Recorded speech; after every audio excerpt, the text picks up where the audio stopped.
and that decreased my 10 deaths per game to 2 deaths per game, and that's not an exaggeration. I get away with so many things now that last season I would like get laughed at for even trying. Sure. So let me kind of give you guys context of exactly what we're looking at today and why we're looking at it. Let me actually pull up.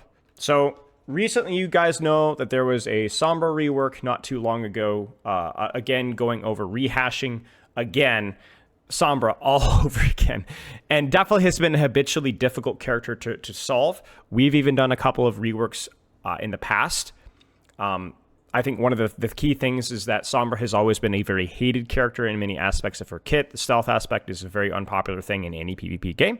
The threat of one-shots, which is essentially what Hack and Virus has been at points in time, is very unpopular. Hack as a CC is something that's really kind of baked into her kit, and that's also been historically very unpopular as well.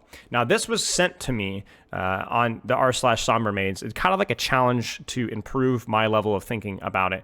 And I want to start off a little bit on the defensive here, but also to give some disclaimers about this community. So I'm going to go first offensive against myself. The first thing to point out here is that the reason why people get defensive over my feedback, okay, is because number one, I have publicly stated that I don't like a lot of aspects about Sombra that a lot of Sombra mains really like. Hack, stealth, the utility side of things that makes her unique as a DPS is there are aspects of that I don't like all that much. And there's definitely an impression that I want to just vanilla bake her back into a standard DPS. Now I'm going to go today, we're going to prove that that's not the case and that I am open to other ideas, but I understand that. The other thing as well is that as a content creator, I do have the responsibility to try to be fair with my judgments and not to be overly biased. And honestly, that's never anything that anybody possibly could do all the time.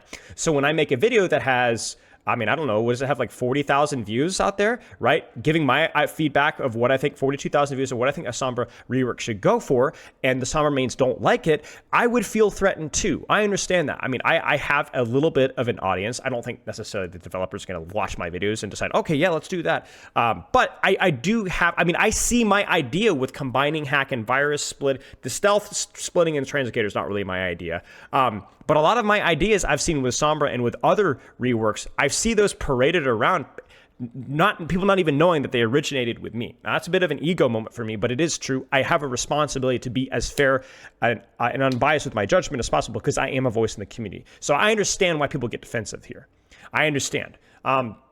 Totally understandable, and that's why we're doing this today, because if I'm going to have an opinion, I want to educate myself as best as I possibly can from other people that play the character. Now, I have also said that I don't always fully trust the opinions of mains who play the character in the current state. When I worked with we did the Junkrat rework, we did a Moira rework, we did a Mercy rework, we did a lot of other Bastion rework. I have publicly said to all those communities as respectfully as I possibly can, I want your feedback, but I'm not going to fully trust your feedback. I'm going to take some of your feedback with a grain of salt because the type of person to enjoy playing Mercy in her current state, or Moira in her current state, or Bastion in his current state, that's not a very healthy design, I feel like, for the game long term. And so I want your feedback on what can make the character better, but you're already attracted to a design that I don't find super appealing. I actually like Sombra. There's a lot of things that I really enjoyed. Sombra, when I played rework Sombra, and even prior to rework Sombra, and grinded her to be able to coach her better, it was one of the more enjoyable processes either. I get the appeal, but there are going to be some things that we're just going to have to disagree with, and hopefully we can find some common ground here. So I want to go through a couple of comments here really fast here. But his takes on Sombra always have been god awful. There's a couple of things I want to defend myself with here. You can have your opinion about my takes on Sombra, but I want to see the specific stuff. Let's gut her entire kit even more. Let's give her an HP revert and 1 revert change by separating her TP and stealth in exchange for 7 nerfs. This is not honest to me. I want to be very clear about like what we went for. We gave her basically what I did is I gave her a mobile mid-range DPS with utility baked into her kit, but not entirely revolving around permanent stealth and hack. Hack and Virus comboed would have allowed her, I want to encourage you to go through this video because I explain my reasoning a lot, but basically the idea between comboing Hack and Virus is allowing you to use your Virus without pausing your gun too much. Essentially, we would have cut the pause between virus and hack, and also allowing you to hack targets in 1v1s that you otherwise wouldn't be able to hack. Because the problem with hack right now, you basically have to use it as an opener, otherwise it gets interrupted. So it's really strong in some matchups and certain situations, and really bad in others. So using it while also buffing her gun, while also increasing her HP, while also giving her stealth and translocator, while also tightening her spread, we're trying to work her into a person that can utilize the virus or the hack as a window, and deciding when do you want to hack, when do you want to virus, right? Do you want? It's like the same thing with Genji Deflect. Do you want to use it early in engagement for the initial burst of damage, guaranteed to being able to hit it? Or do you want to use it later to try and interrupt an ability that might be coming out? For example, if I'm 1v1ing a Genji, I could open with it to put him immediately at a disadvantage. Or I could wait till he's about 2/3 half HP, hack virus him, and then go from there so that he may not even get the chance to dash or deflect out.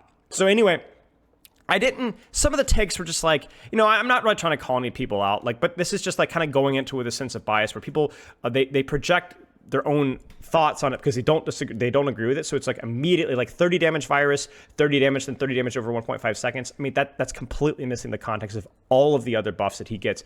Yes, the virus is weaker, but it's also significantly more relevant because it also hacks, and it also doesn't pause your gun.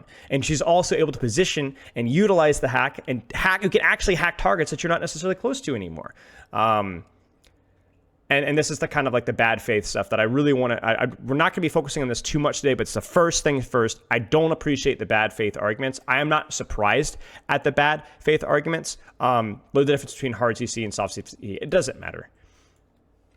Hack is not a hard CC. Semantics, that's probably true, but semantics, it doesn't matter. The point still stands. Why does Sombra have to do more than a 1-second gameplay loop when killing? Does Hanzo? No, and I don't like Hanzo either. Does Genji? Normally, yes. Normally, yes. Does Cassidy? Not normally, but do you want Sombra to have? See, the problem is that the difference between Sombra and Cassidy. Chat, what's the difference between a Cassidy 2-tap and a Sombra 2-tap? The difference is you can position around those things. You can anticipate those things.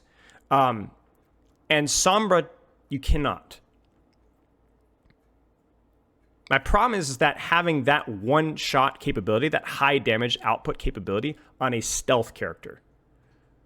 You get what I'm saying? That's the problem. That's the problem.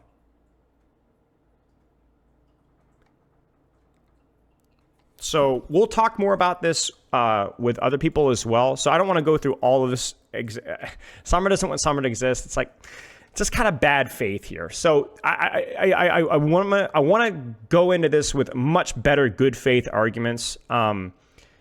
So whether we're making Sombra utility based, whether we're making Sombra a more functional DPS character, I want to make sure that we have good faith arguments, and I want to defend myself at least briefly versus some of those arguments, which I feel like I really didn't appreciate some of the comments there, which is like, that's just how it goes, but this is why we're doing things differently here. So Poopkip, are you here?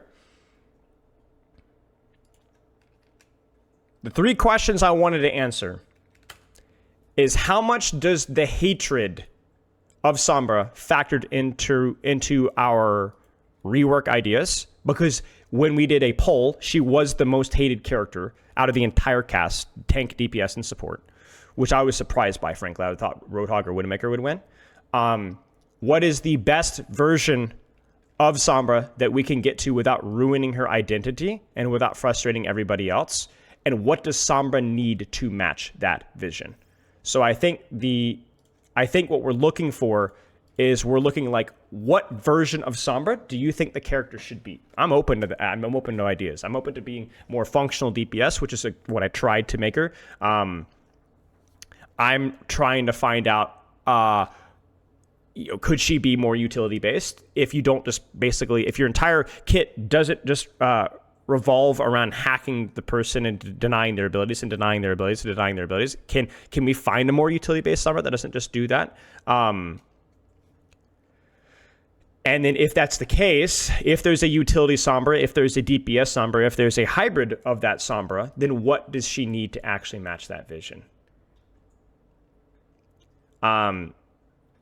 So we'll look at these comments in a little bit here, but first we're going to talk to. I'm excited to see how Sombra will work next year. Yeah, I know. Because it's clear that I don't think the developers really have an idea of like exactly what needs to be done here, right? Like you can remove the permanent stealth so that there's less of an assassination side of things, but then to me, this is why this is really important, is because the developers clearly don't want that hardcore assassin identity, right? They don't want it, and that's why they removed permanent stealth, right? That was baked into the kit with that aspect. But the problem is that they remove the permanent stealth from that thing, but they don't actually allow her to function as like an off-angle DPS or even as a utility DPS right now, because Opportunist is just impossible to land 90% of the time in any sort of a 1v1. So it's like I'm not a fan of the rework for that exact thing, because they don't want her an assassin, but she's still not functional in terms of utility, and she also can't really duel people consistently. All right, Poopkip, are you ready? So can they make a utility-based Sombra that isn't just around hacking the front line?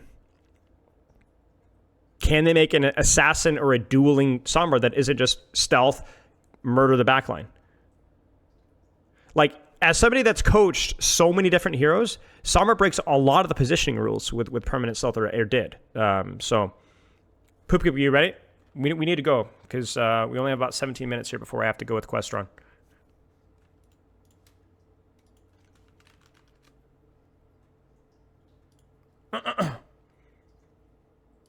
Oh, Poopkip is here.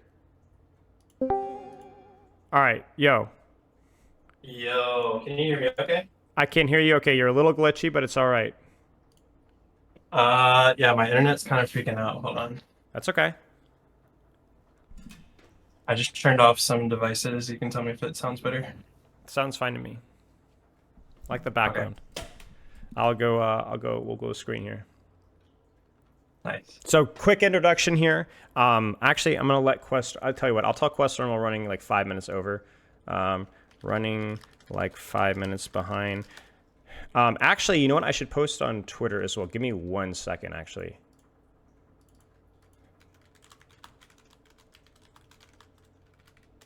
Realth. Spilo, I might need to restart my computer. Hold on. That's fine. No problem. I'll be right back.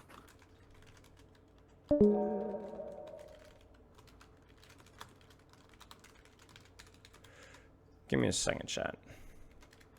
So Poopkip is going to restart, and then we're going to go from there.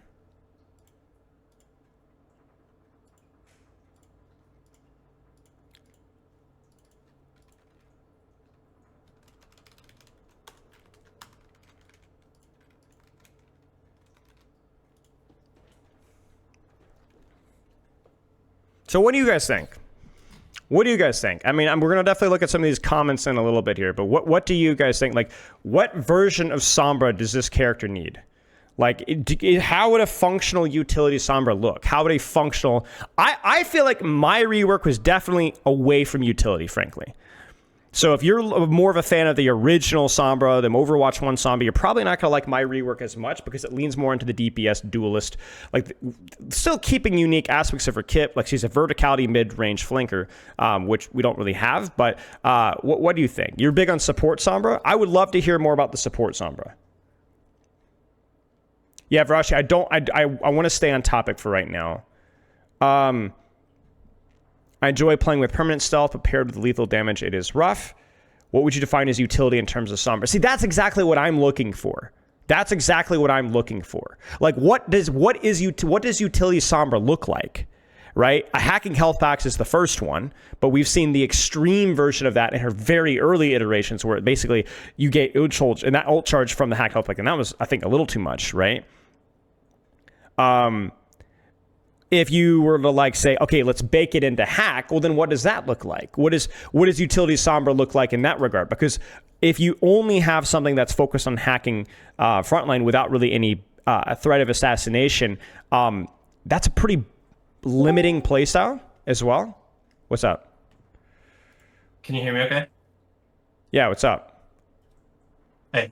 Ooh, actually, Gavin Winter chimes in here. Something PC players won't think about as much as how hard it is to turn around on console and how that can lead to a bigger percentage of population finding her more frustrating. So yeah, I guess kind of food for thought here. So Poopkip, we've got about 15-ish, 18 minutes. So if you want to just introduce yourself quickly and give your thoughts out here. And I kind of want to like let you talk without debating you too much here, because I'm just looking for more opinions and more thoughts on stuff. But yes, I can hear you. Yeah. I actually put together, you know me and my love of notes and organizing things. I put together my thoughts here. So a quick introduction. I'm a friend of Spilo's. I'm a part of his team, and I'm also a Sombra main. I have about 487 hours on Sombra, and I'm not the greatest player in the world, but I have a low master's peak. So I'm decent at the game. But yeah, Sombra is probably my favorite hero to play. But after the rework last year, I stopped playing her as much because I really didn't care for the direction that they took her. So that's intro. That's about me. But yeah, I'm excited to talk to you about this. I've been wanting to debate you on this for a long time, so feel free to like push back on any of these ideas. Sure. But yeah, so I think the main thing for me is that old Sombra, when I talk about old Sombra, I'm talking about before the rework last year, is that really the only way you could win when you were playing old Sombra is by outsmarting your opponent.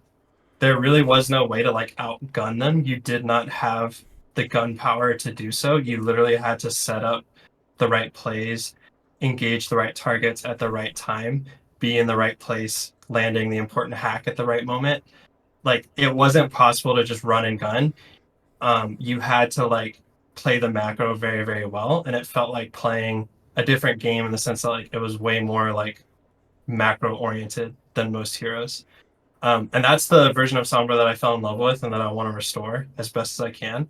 I would also love to like smooth over her edges with a lot of the heroes that she counters. I hear it from like Zen and Widow and Ballmains a lot in particular.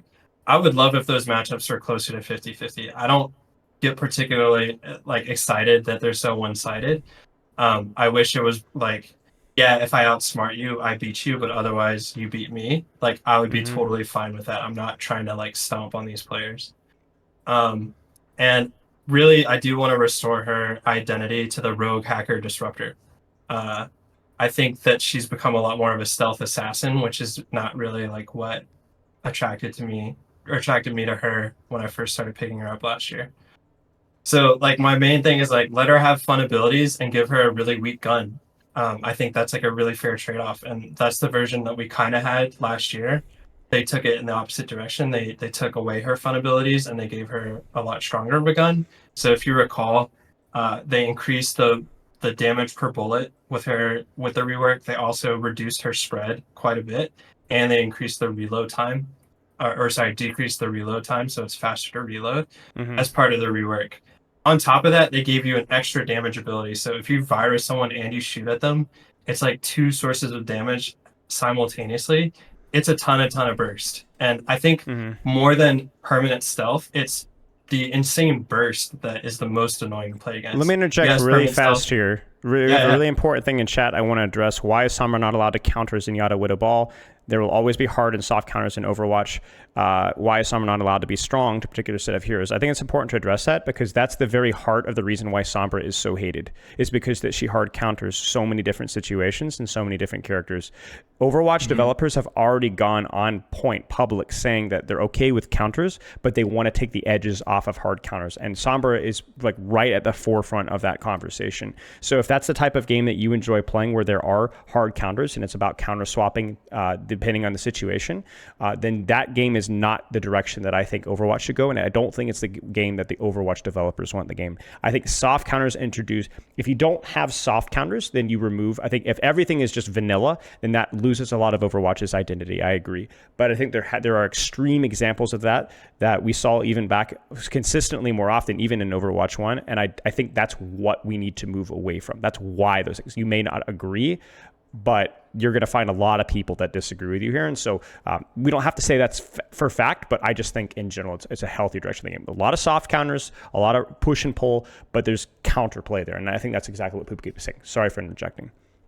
Yeah, that's exactly it. Move it from hard counter to soft counter. Like, yeah, she can still counter them somewhat, but closer to a 50-50, I think would be great. Right now, it's like on the order of like 70-30, which is not fun for either side. It's not interesting as the Sombra player, and it's not fun for the Widow, the Ball, or the Okay, Zenyatta. talk to me about your changes here. Yeah. Okay, so this is kind of an outline for what I think would bring her closer to the rogue hacker disruptor, um, while not making her a lot less frustrating to play into. So the goals of this rework: shift her power back to fun abilities, give her a water gun, make her a duelist and not an assassin. I want it to be that if I engage someone in the backline or on the side on a flank, I want it to be like we're dueling. If I might have a slight advantage, but that's it. And then otherwise, it's like whoever hits their shots wins the fight. Like I think that would be the most fun version of Sombra is a duelist. I So you're don't talking want her about to just drawing burst. out the duels, not bursting the duels. Yeah, it's not a burst experience. It's like make it like closer to a 50-50. If I time it really well and I play it really smart, I want to have like an advantage, sure, but put it closer to like 55-45 instead of like Okay. 70-30. Okay. Okay.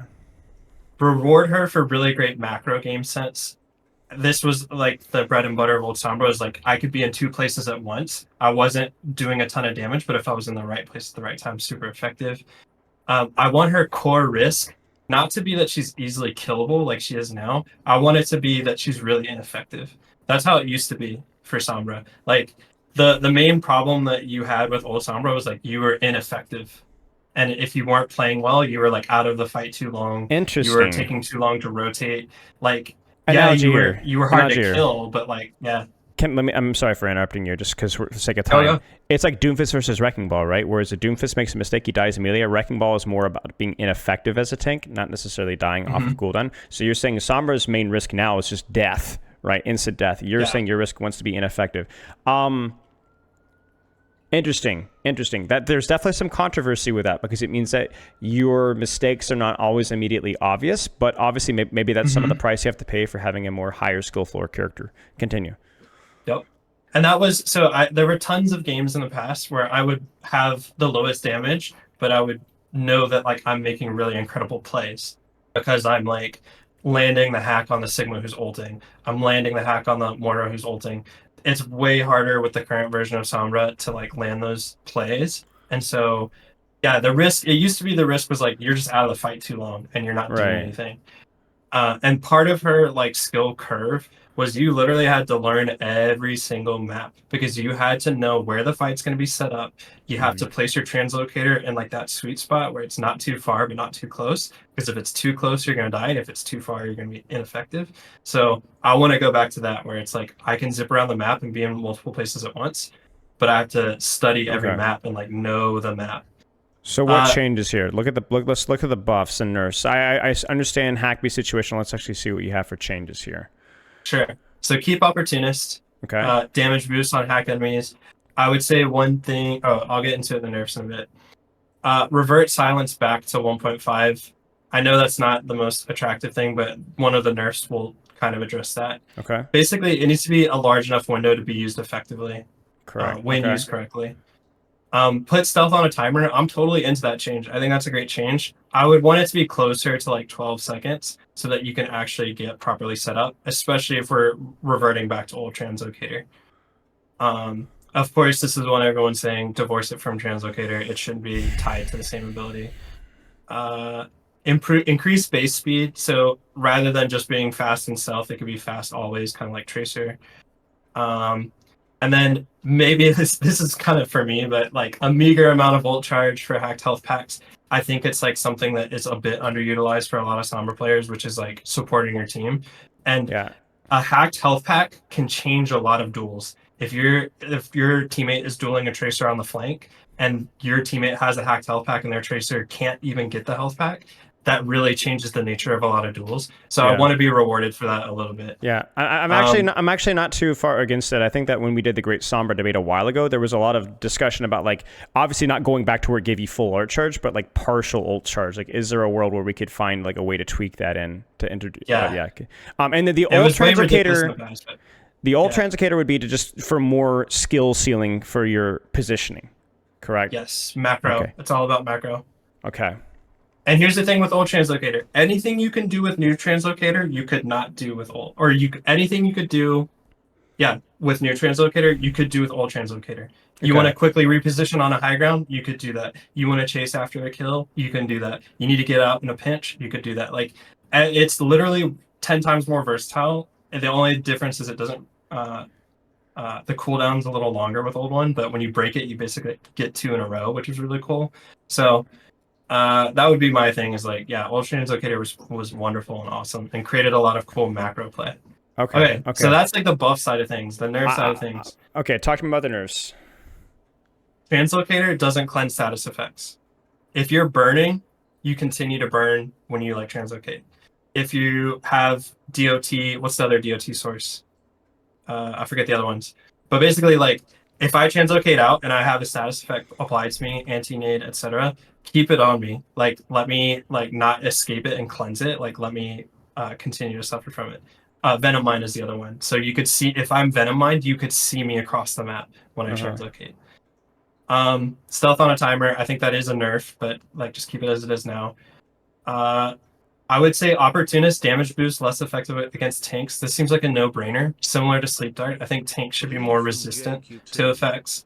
And so making it like, you know, if it's 20% on squishies, it could be 15% on tanks or 10% on tanks, whatever those numbers are. Keep her where she is with HP. Stealth no longer grants speed boost. This could be paired with like faster base speed. Revert to pre-rework gun. So bring her damage down to 7.5, give her a worse spread again, give her a longer reload again. Remove virus, so taking away that burst damage. This one, I'm going to put like a little number here. But basically, like, make it harder to cast hack. This would really change the matchup with Ball quite a bit. So Ball usually has enough speed to escape if you don't time your hack well, and if it takes a lot longer, I mean 1.5 might be like way too much, but maybe 1 second, right? If you make it a lot longer to cast, it changes a lot of duels, it changes a lot of matchups.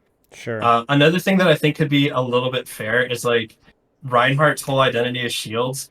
I don't like that. I don't think hack dropping shields is all that like fair generally. Like, I think it shouldn't be set up for that way. And then keep it so that she is revealed when she hacks, just like it is now. Yep. And then one thing you could tweak is like putting an animation on the teleport out with translocator, so it's a little less like instantaneous escape. Like, you really have to time it correctly. So similar to Kiriko, or you could do it so that casting it would reveal her for 3 seconds when you do so.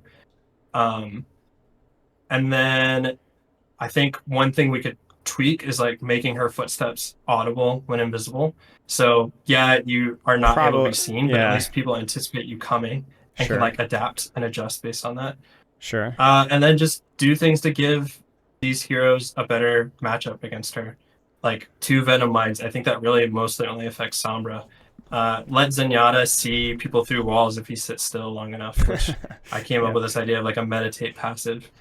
And then longer hack time or like hack casting for Ball would do a lot for that matchup. So, and this might be like this might be extreme, but I think this would get closer to like a better version of Sombra all around. Yep. I like your ideas in terms of like, can we find old translocator? I think your points about like increasing our skill ceiling with translocator, the old translocator is fair. I know there's a specific reason why they don't want old translocator.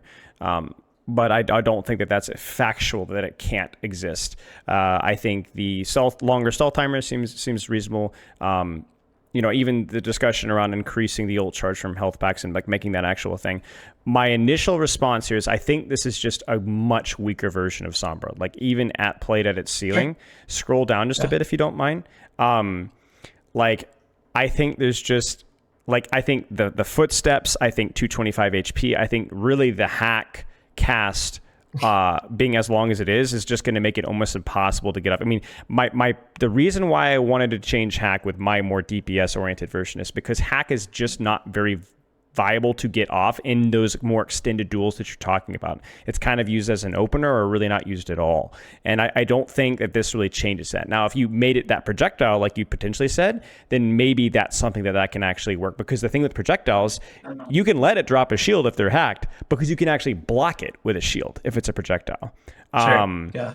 So I appreciate your attempts here to like make it less of an issue for these stealth characters, but I think nerfing her damage already does that enough, and or removing or reworking Virus. I don't think you need to. If you removed Virus and put stealth on a timer, Zen, Widow, they don't need all that, right? I think even giving like a projectile for Wrecking Ball, like that's already enough here. So I think you have a lot of good ideas here, but ironically, I think you nerfed it too hard. I think you could present your argument here more of like, let's bring back old Translocator, let's give her some ult charge, let's put stealth on a timer, and let's nerf her damage and see if we can give her some other utility elsewhere. But I think even like the not being able to cleanse status effects, like I don't see why you wouldn't need that. Why not?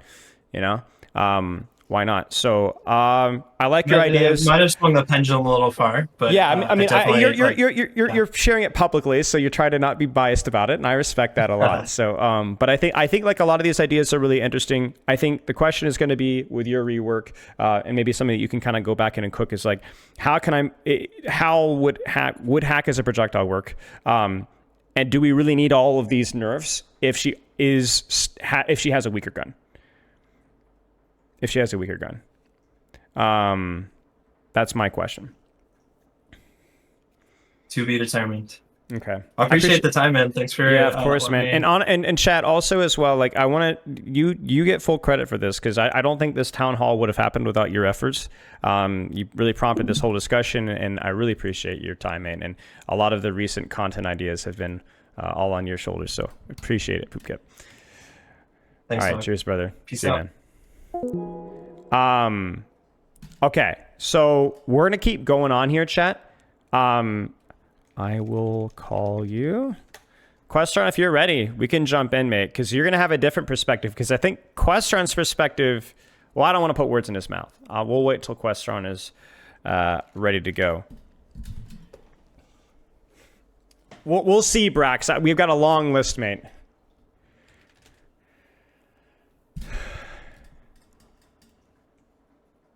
Yeah, I mean, this is why we have different people here. Like, I wanted Questron, I want SombraWizard. I'm glad SombraWizard showed up the last second here. And even Realth from the more strategical side of things, from like the more macro Overwatch ones.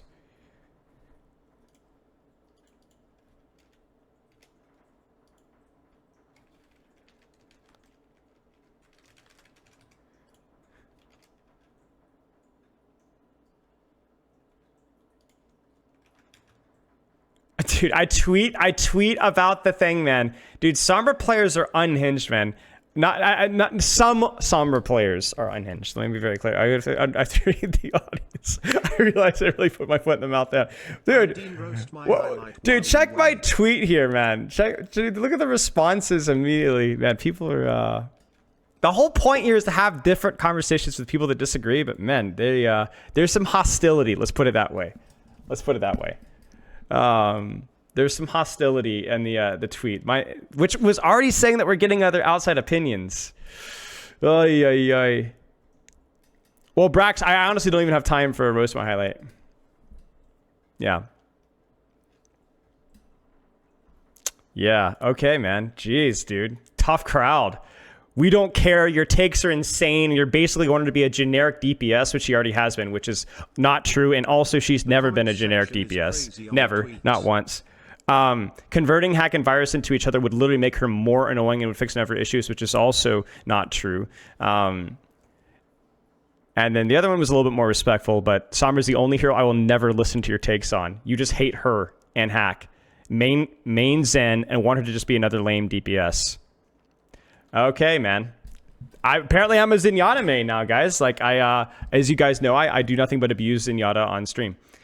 I don't even know how they found the tweet. Yikes, dude. All right, Questron's here. It's not... you have to disable on OBS, but to be honest, it's fine as is. Don't need to worry about it. Why do you only hate the heroes and I like and love the ones I hate? Plat Zin one trick. True, actually.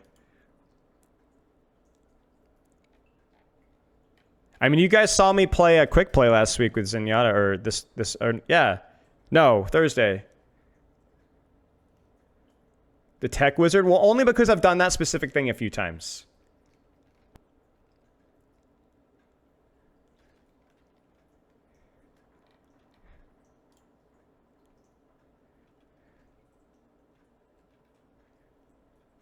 Hates Moira too?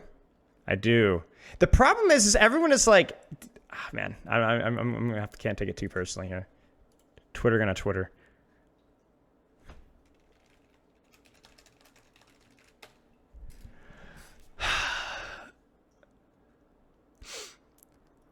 Why does Questron sound familiar? Questron's a big Sombra streamer guy. What did I miss about Sombra? Is there links so you don't gotta re-explain? Okay, wait. Hang tight. Yo, what's up, man? What's up? Hello, it is me. I am the Sombra guy with a very Welcome, Sombra guy. Welcome, Sombra guy. So I've been already verbally abused and beaten over the head by the Sombra main's Twitter. So I am happens. Currently, wait, we're gonna look up Lip Sombra Overwatch 2 as our background footage here. Ooh, you should look up the word question in the r/Sombra mains subreddit. That's also banger content. Ooh, yeah, they don't yeah. let me. yeah. That's okay. Apparently, I am now on their hit list as well.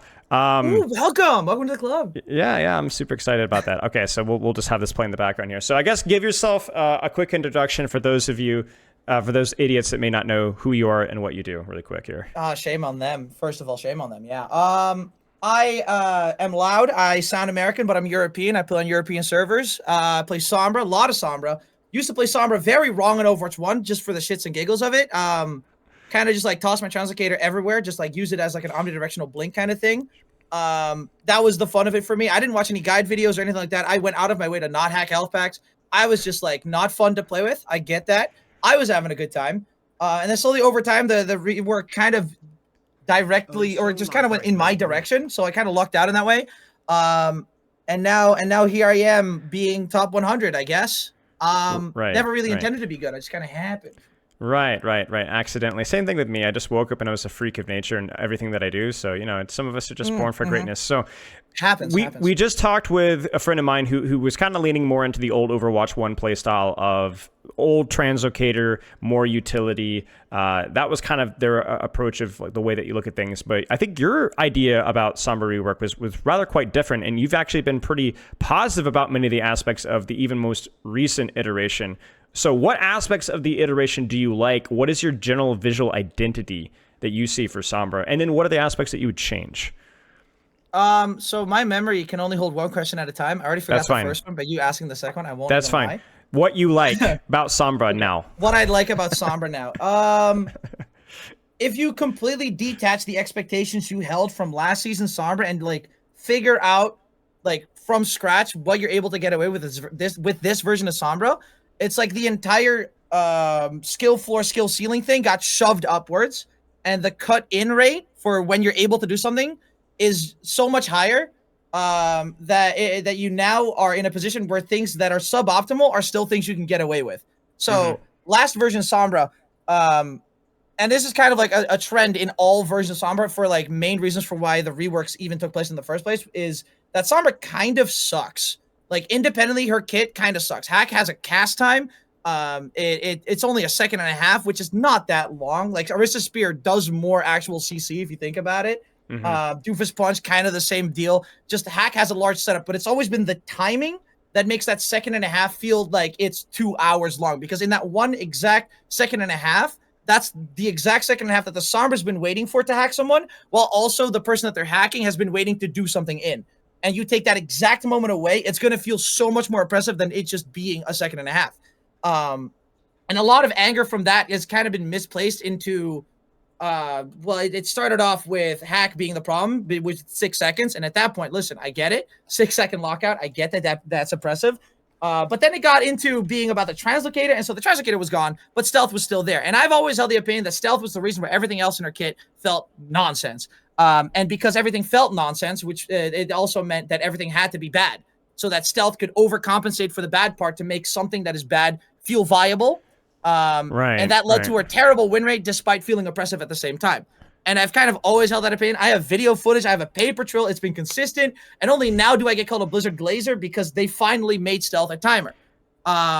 So can I interrupt really quick here? So you're basically saying because of the nature of stealth is just like letting you do whatever you want, whenever you want, at least on paper, that's forced them to keep other aspects of her kit in the gutter to compensate for that. And has still allowed her to be bad, even to feel bad, even when she is bad, is kind of what you're saying. Yeah, because if something feels all right in her kit, it gets like amplified to be nonsense every time. Okay. Everything. So now we're at the point where stealth is on a timer, and they don't have to decrease the damage output on her gun to compensate with the hack. So now the hack damage bonus is actually just a bonus. Like you'd still do the same amount of damage as last season. It's just now if you do have someone that is hacked and you're shooting at them, it's an extra 20%, and it feels like an extra 20% if you mentally like assign that to be an extra 20%. Because I can get kills with 7.5 damage and a virus. I can do that. It's entirely possible. I've consistently been doing that last season for, at this point, thousands of hours now. And now they just slapped an extra 20% on. They did not decrease the damage output.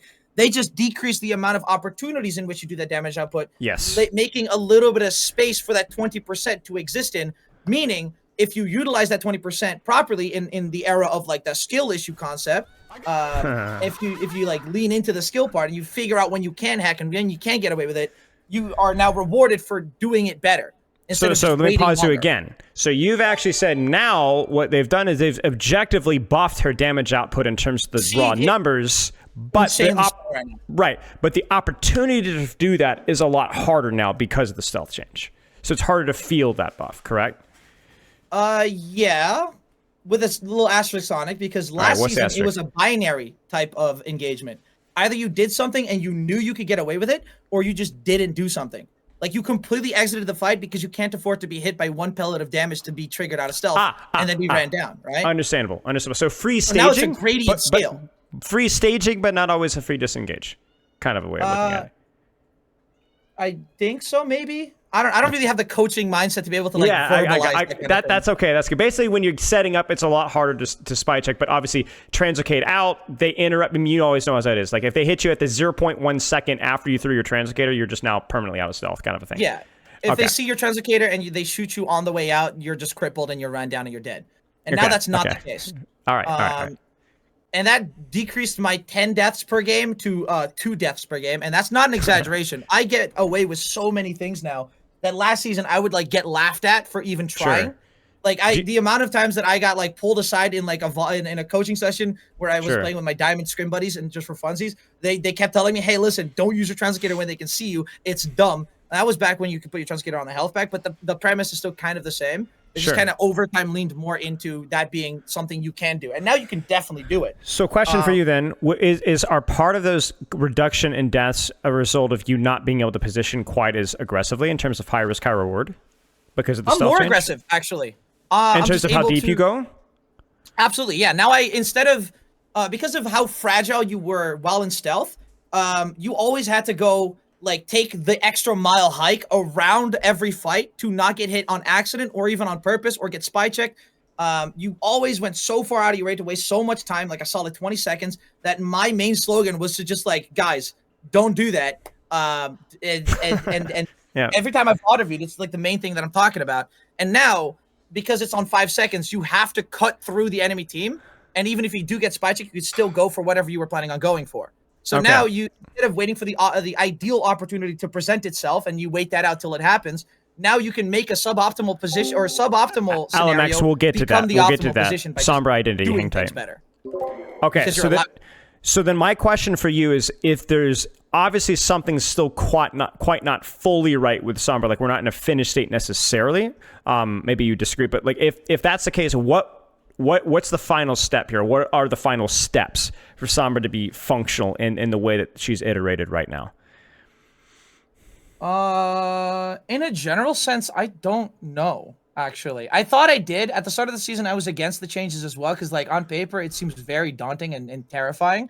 But the more, like after a week of playing, I kind of realized that the things that I used to do last season, I'm still doing now. It's just I'm being forced to be more efficient about it. And there's a little jump where you're scared to do stuff. and that's kind of forcing a lot of Sombra players to stay at the front line, and that's what they perceive as like Sombra 76. And I get a lot of complaints of that. I don't really fully understand what the concept of Sombra 76 either is. I just know that everyone else is saying that that's what Sombra is now. But right.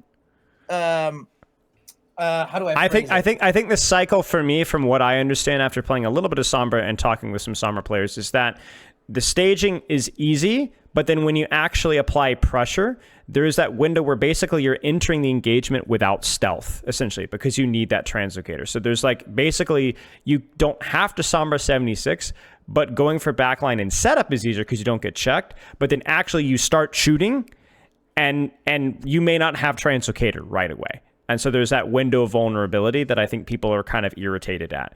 Either that, or you have to start shooting from out of stealth. You lose the element of surprise on the engagement because you have to translocate, you wait for the stealth to end, you wait 1, 2, start shooting, and then now off translocate, if that kind of makes sense. So there's it means that the cycle doesn't flow smoothly, that I don't always have, I can't be starting an engagement in stealth and also have translocator at the same time.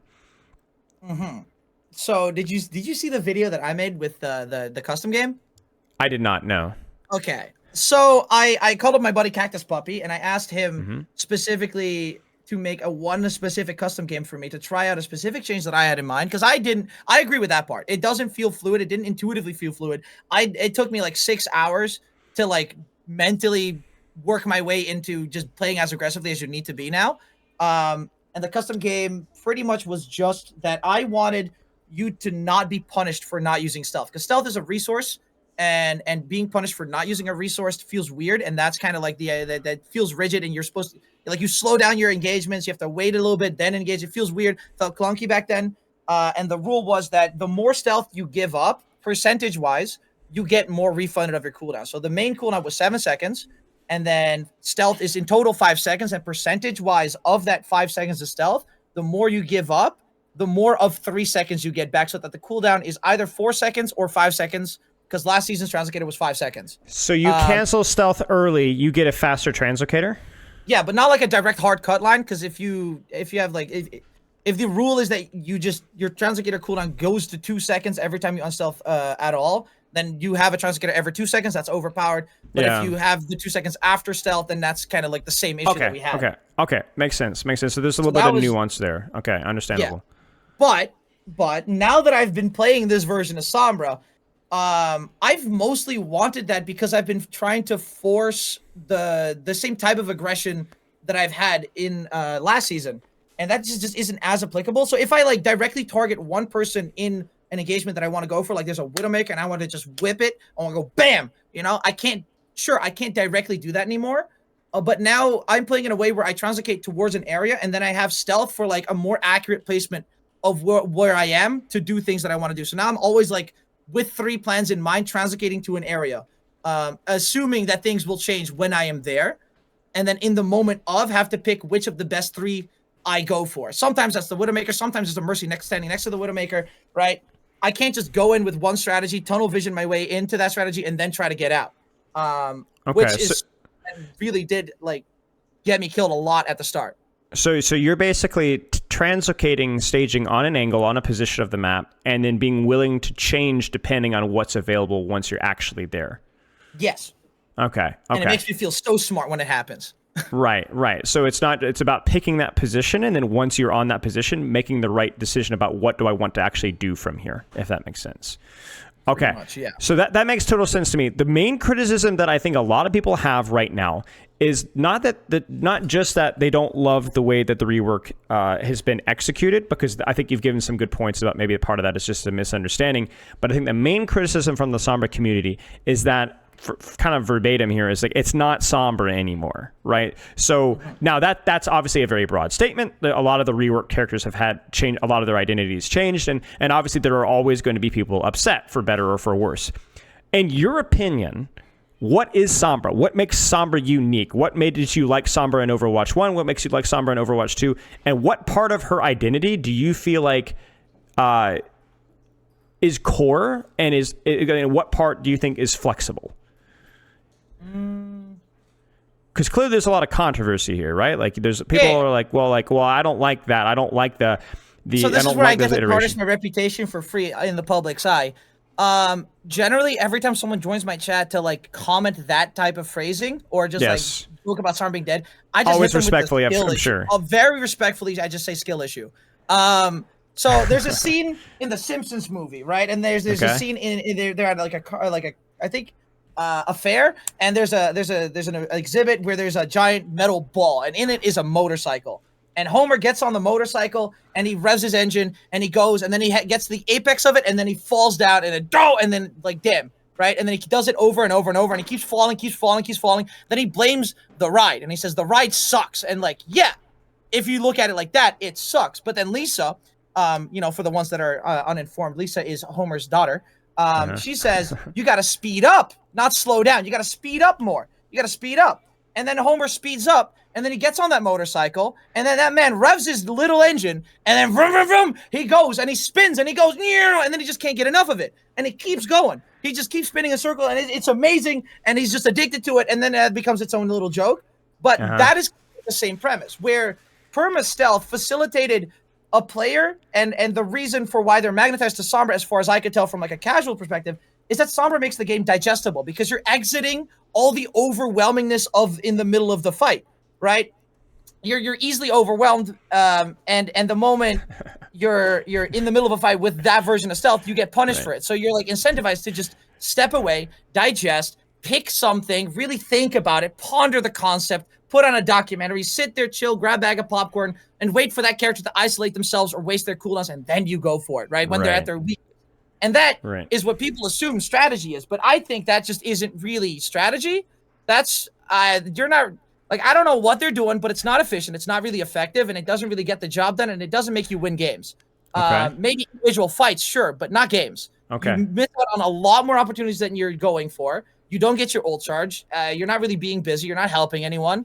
And then people compensate that with hacking health packs. And I think that's kind of like, so it's a completely different subsection. And right now you pedal to the metal. You gotta do more things. You gotta be more daring. And there's a threshold to that. And if you don't hit that threshold, you're gonna fall down on that cage. You're gonna keep at the apex of it, you're gonna keep falling down. And when that happens, you're more scared. So you start going slower in that, and then slower. And then you're like, hey, this kind of sucks. And that's what I think Sombra 76 is to people at this point. So I was gonna push back, because I was gonna say, like, my whole mindset is that I wasn't necessarily saying whether Sombra's hard to play or not. It's the design philosophy that people have to say with you. But you were saying that the reason why people don't like that playstyle is because they've never sped up. They've never tried it. Because to me, this feels the same. It's just now when I am aggressive and playing quote unquote stupid to go for a kill, it's kind of okay now. And so I'm still in the fight. I'm staying in the fight. There's more Sombra now to me. In my opinion, this version of Sombra is more Sombra, not less. Sure. Because the other 90% of her gameplay loop is now being emphasized. And that 10% is now just 5%. Because you can still hard flank. And if you want to, you could still spawn camp. Those things are still possible. You just have to really put some effort into it. And it's now just a niche scenario instead of the main gimmick that people relied on. Sure. And that kind of just like slowly happened over time with this many reworks. And now we're at the point where Blizzard just directly says, hey guys, cut that out. You got to start doing things. And that's where we're at now.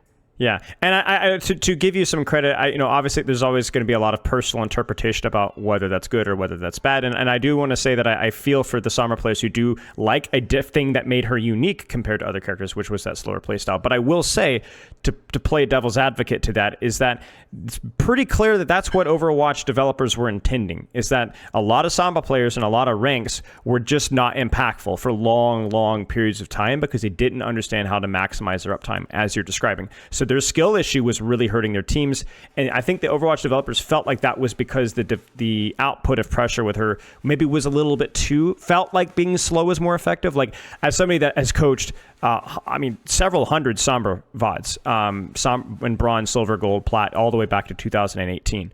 That was the consistent problem for low-ranked Sombra players, is that they were just basically not involved in fights for long periods of time. And so, design or not, my question would be, can there be still ways of making Sombra maintain the more strategical chess, slower aspects without her being totally MIA? I don't know. It's a tough ask, but it's definitely something that I appreciate your take on. Final question for you here before we move on. When you are talking about aspects of her identity. I kind of already asked this question, but maybe rephrasing it. Aspects of her identity that you think that they should experiment with more. So you said you weren't really sure what they needed to change with Sombra, if anything needs to be changed. What would you like to see experimented with more, if anything? Being rewarded for not using stealth. And honestly, that's it. That's really it. So similar to what the Cactus Puppy thing was. Similar to that, genuinely, maybe. That's my only real complaint. I would like to say, though, that I think Virus having more impact on a hack target is a little bit overkill. And if they're going to nerf Sombra, that would be my first thing they could take away. Because, respectfully, I don't think I should be just chilling in top 90. I don't think I should be. Because last season before that, I've just been hovering in Masters. So I do, because of that, think right now that this version of Sombra is actually way stronger than people are making it out to be. And demanding more buffs is kind of wild. Sure. Two nuggets that I like to throw into the mix for future conversations, though. Virus right now is kind of like conceptually insignificant. It's just like it's a very simple thing, but it's the main reason why everything else in her kit is allowed to be a little bit worse than it should be. Because if you take that out, something else in her kit is going to feel overpowered by compensation. I think Virus right now is kind of like a load-bearing balance aspect in her kit to make the rest be okay with being kind of bad. Because if you take Virus out, the damage amp on hack now has to go up or something like that, and that would be overpowered. So I don't want that gone, even though it seems like it should be. I also don't want stealth on a separate button. I actually prefer this version over a separate button, and that's a hot take. Okay, that's so that is a very hot take. Now, why is that? I'm curious. Because now the gimmick is that all of your mobility is on one cooldown, and the counterpoint to that is that stealth is uninterruptible. If you give the Sombra player the amount of control that a dedicated stealth button would have, you would have to re-implement spy checking. If that makes sense. Okay. Yeah, I understand what you're saying. You'd say that like uninterruptible stealth and translocate on a separate cooldown would be too strong. Yeah. I understand. Okay. Well, I appreciate your points, mate. I definitely think you've got some unique takes on Sombra, and you're obviously doing very well with it as well. So I really always appreciate your thoughts, and you elocuted them very well. So I really appreciate your time, mate. Yeah, thanks. Also, for what it's worth, because I can't end with a compliment. We don't do that here. The hack virus combo. The reason why I don't know if I was able to clarify this over text, but the reason why I wanted to combine it is to make hack or virus more usable. Like hack to be more usable, more viable outside of just like using it for virus damage. The reason why I want it to be combined or as a projectile is that like you can actually use it in a 1v1, right? And it actually has relevance. I'm using it in a 1v1. That's I don't see that. You find you're able to get hack off in 1v1s. I am getting the same amount of hack targets as last season. It's just last season I wasn't hacking as much because hack being a dedicated use case was the reason for why I think hack is interesting. Yeah, but I'm saying even last season, I don't feel like you're able to get hack off all that. It's just open with hack. Do you still find yourself basically opening with hack right now?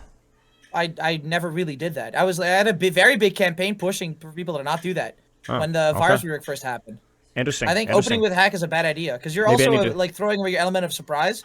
There's the first couple bullets that are guaranteed burst damage on headshots that you're throwing away. You're just making your own life extremely difficult by engaging with hack.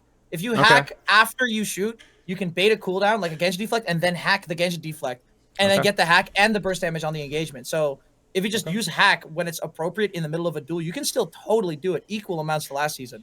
Absolutely. Okay. Well, I'll have to watch more Questron VODs because I find myself getting interrupted, but clearly something's working.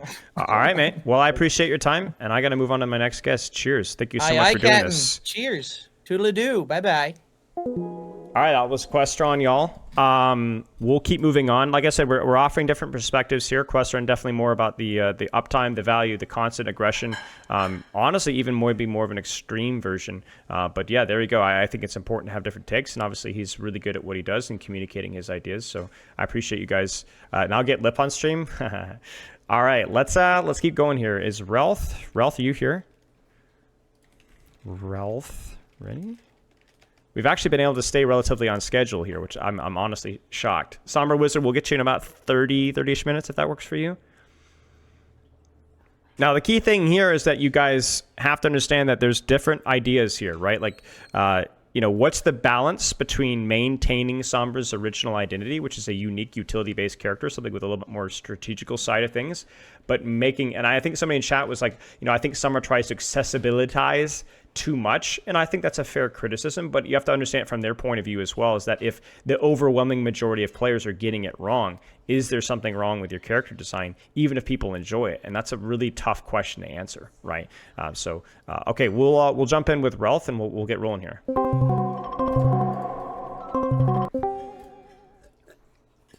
What's up?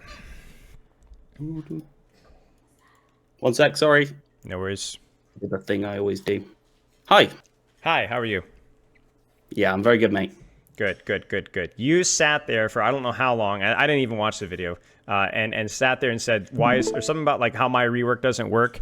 And I tell you what, man, I'm feeding your grandchildren at this point right now with YouTube ad revenue. Your rework works. I just don't like it. Okay. So let me explain my rework for those in chat that didn't get it. My idea of the rework is I see 3 variations of Sombra here. Okay, I see a utility-based Sombra, I see a duelist Sombra, and I see a support Sombra, unironically. Mine was leaning more into a surface level thought process on the duelist side of things, which was less focused on the burst assassinations, more flexibility with duels so that you can actually hack becomes not just about the damage, immediate damage. I see somebody in your chat already saying psychology, but something that's more flexible, something that allows her to have more mid-range pressure, something that leans more into having like a normal gameplay loop in that regard, but still keeping aspects of her kit that are very unique to her character. And some people liked it, some people didn't. I think a lot of Sombra mains didn't like it as much, which I understand because it doesn't necessarily look like anything that we've seen before. But I think that is an identity. But my point being is that I'm not necessarily married to that identity of Sombra. I don't think that has to be her identity. I could see being utility based. I could see it also being a support. Like I'm actually not against that idea. I don't think there's anything fundamentally flawed about the idea of having she's Mexican, right? Having like a Mexican hacker, right? Like but I think we've talked about, having stealth is very tricky to balance around. I think having things like, the assassination threat through something like virus is very difficult. Your background is astonishing, by the way. It's amazing. Oh, thank you. Yeah. And then I had to change it. I had the old Nambani shop, and they removed my shop. Right. It's ridiculous. And I'm going to be careful with my words here, but the soft CC of hack, not hard. Okay, I got taken over and spanked for that one by the community, the Sombra mains community. Having a kit that revolves around soft CC can be a little bit challenging, for sure. It's not impossible, but it also depends on, like, my other problem with hack is that it feels very oppressive in some situations, but then also feels completely impossible to get off. And I think Questron would disagree with that. But maybe it's a skill issue on my end. But I'm curious to hear, what are your takes on Sombra? Why do you think this character is hated so much, and what can we do about it? Okay, so the character's hated so much because the last 4 years all Sombra's done is assassinate people. Okay, that's pretty much it. It's pretty simple why they're hated. I just want to say, like, it's pretty clear why this character is currently not working, and it's because hack has been front-loaded as a damage tool, and if you can't hack someone because they know you're there, you can't kill them. So you can't fight for angles against anyone that knows you're there. Yes. So if you can't, I think Questron would disagree with that, but I think that in my experience, that is almost certainly always the case. Yeah. So the moment you remove the ability to just bypass that angle through stealth, or make that awkward or other things like that, what you've done is you've made it so that Sombra can't take angles. Can I interject really quick here? It feels like permanent stealth is what allowed her to get her hack off, and then if she doesn't get hack off, she doesn't win the 1v1, and she can't do anything. It felt like really. Like you said, if you don't hack, you don't win the 1v1. If you don't have the stealth, you can't set up the angle. That's being a bit facetious, but in general, that's kind of like the way that I've seen it. So the balancing knob here is like the most awkward balancing knob. Questron goes, you can run through a fight now, though. That is true. Like that is one aspect of her kit that we haven't fully explored, and I will admit ignorance on that. But I'm sorry. Go ahead. Well, we're still reacting to the community's reaction to the patch, so the general community has reacted like you can't do that. So sure. Intents and purposes, that's true. So we're talking to the community, not to Questron here. Yeah. So the balancing knob for that is the reaction time, right? For hack coming out of stealth, which is like it used to be 1, then it got reduced to 0.8, and now it's 0.65. That was changed in I think late 2018. So it was pretty fast after, and the reason for that was you couldn't get off a hack against a 6v6 team if you're off on an angle. Because at high level, they'd immediately turn and stop it. So hack was a null and void ability at high level. And at low level, you could always get off a hack regardless because there's a linear scaling to reaction. So what we've done, I think, is we ported over the reaction time for a hack that could silence somebody to a hack that could immediately kill somebody if it lands. And that's kind of where I feel we are at the moment. Yes, if hack agreed. lands, they are dead. And so if you remove the stealth and you still keep the hack landing, killing people immediately, well, what we've done is we just, as like I think Reinforce said this, we just made Reaper. We just made a character that lurks in the enemy team's backline. And if she can lurk around the corner and get a hack on you, you are dead without any interaction whatsoever. You just die. And that's kind of like the result. Counterpoint to that, because I'm not actually going to disagree with you, but I'm gonna put you up and beat you with rocks from the SombraMains community, because I said the equivalent of that, right? I said the equivalent of that about the assassination, and I immediately get taken to task because people are like, yeah, but Hanzo does that, and people are saying, oh yeah, but Cassidy does that. You know, you can two-tap with Cassidy. So Realth, can you explain to the SombraMains community, or at least some of the people in the SombraMains community, about why is that different? SombraMains, you are a community of people that have been attracted to the character for the last couple of years through being what I would call just an asshole and assassinating people. It's no wonder it attracted the type of people that are non-immune to criticism. Okay, but seriously though, what's the difference? Okay, yeah, so the actual difference is that Sombra has access to that space in order to be able to do that stuff like that. Cassidy lurking around a corner is normal, and people even do it in high rank play. But you have unique access to be able to do that, and you have unique abilities to get away after you have done that. So there's no interaction after it, even if you do react to it properly. Okay, fair enough. So if you hack from a corner behind the enemy team and it goes badly, get interrupted, you just TP out. In this current form, that's what you should be doing, by the way, with this current form of Sombra. You should be lurking, hacking people, insta-killing them. They can't do anything about it, and you have complete immunity to get away. That's how this version of Sombra plays in my mind. Yeah, and we'll talk to the SombraWizard in a little bit here, but SombraWizard, I think, makes a good point that he thinks that the current iteration of stealth is better than permanent stealth, and I think that I would agree with that as well. It's certainly significantly better in execution. Just the question is coupling it to Translocator. So keep going. Yeah, so I think the damage Sombra that you have works, and it works fine. But I think it's the least interesting type of Sombra. Yeah, I'd agree. No, it's I think objectively true. Yeah. Yeah, and being the least interesting type of Sombra, it's probably the easiest to balance and the easiest to make work properly as well. I think that's probably pretty easy to agree with. Which is what I always lean into, generally with reworks. So, but yeah. Well, when there's a problem, cut off the arm, don't treat it. Yeah, that's true. Yep. That's true. All right. Fair criticism. All right, Spilo. Okay, so the core of Sombra, from the way I see it, is Sombra is the first character that has good access to space and a load of decisions to make in that space once they have access to it. And none of the decisions in particular are really sharp or really impactful, but making the correct decision at the correct time was the core of the character at the start, because you had so many of them. I remember coaching somebody in like 2019 on Anubis. They were lurking on kind of like right side of first point high ground.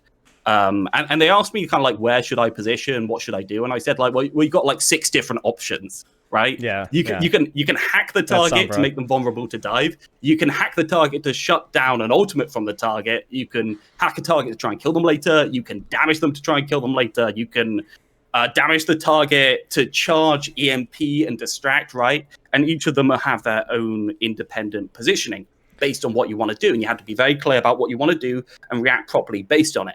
But essentially, that was a really high choice-based Sombra with a load of options. And this version of Sombra is you get the hack and you kill somebody.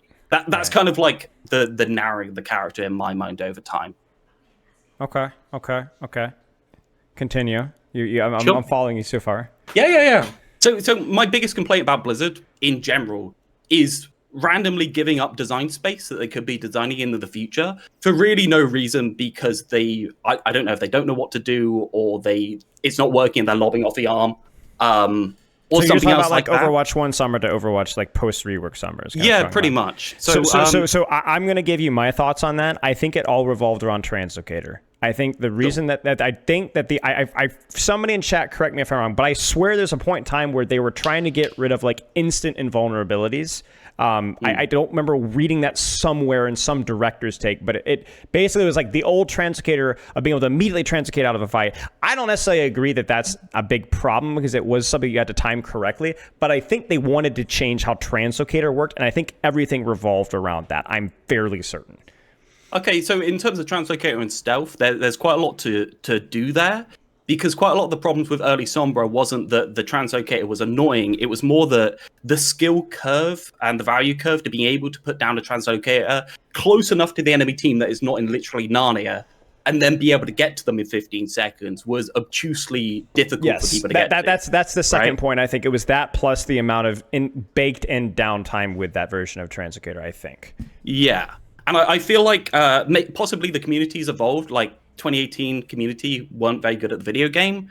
So maybe that type of translocator could work now because we've learned so much about being able to stage them. And maybe it works in kind of like silver and above instead of like really low when it kind of doesn't matter anyway. I don't even think it's a fair point either. I think somebody in chat says that let's just remove recall, right? And I think that, it's not exactly completely the same, but it is similar, right? Yeah. I think that if that is part of the reason why translocator was changed, I think they went too far, Yeah, and the ability to have a wildly variable skill to value reward ratios and curves on different characters is the interesting part, right? We don't want it all to be a linear, like straight curve where you just learn the character and as you get better, it gets better. We want a couple of abilities in there that are kind of like flatter, and we want a couple of abilities in there that are steeper and you can't get any value for a little bit of time because that gives texture to the game. So we want it to be like highly variant in the way we design.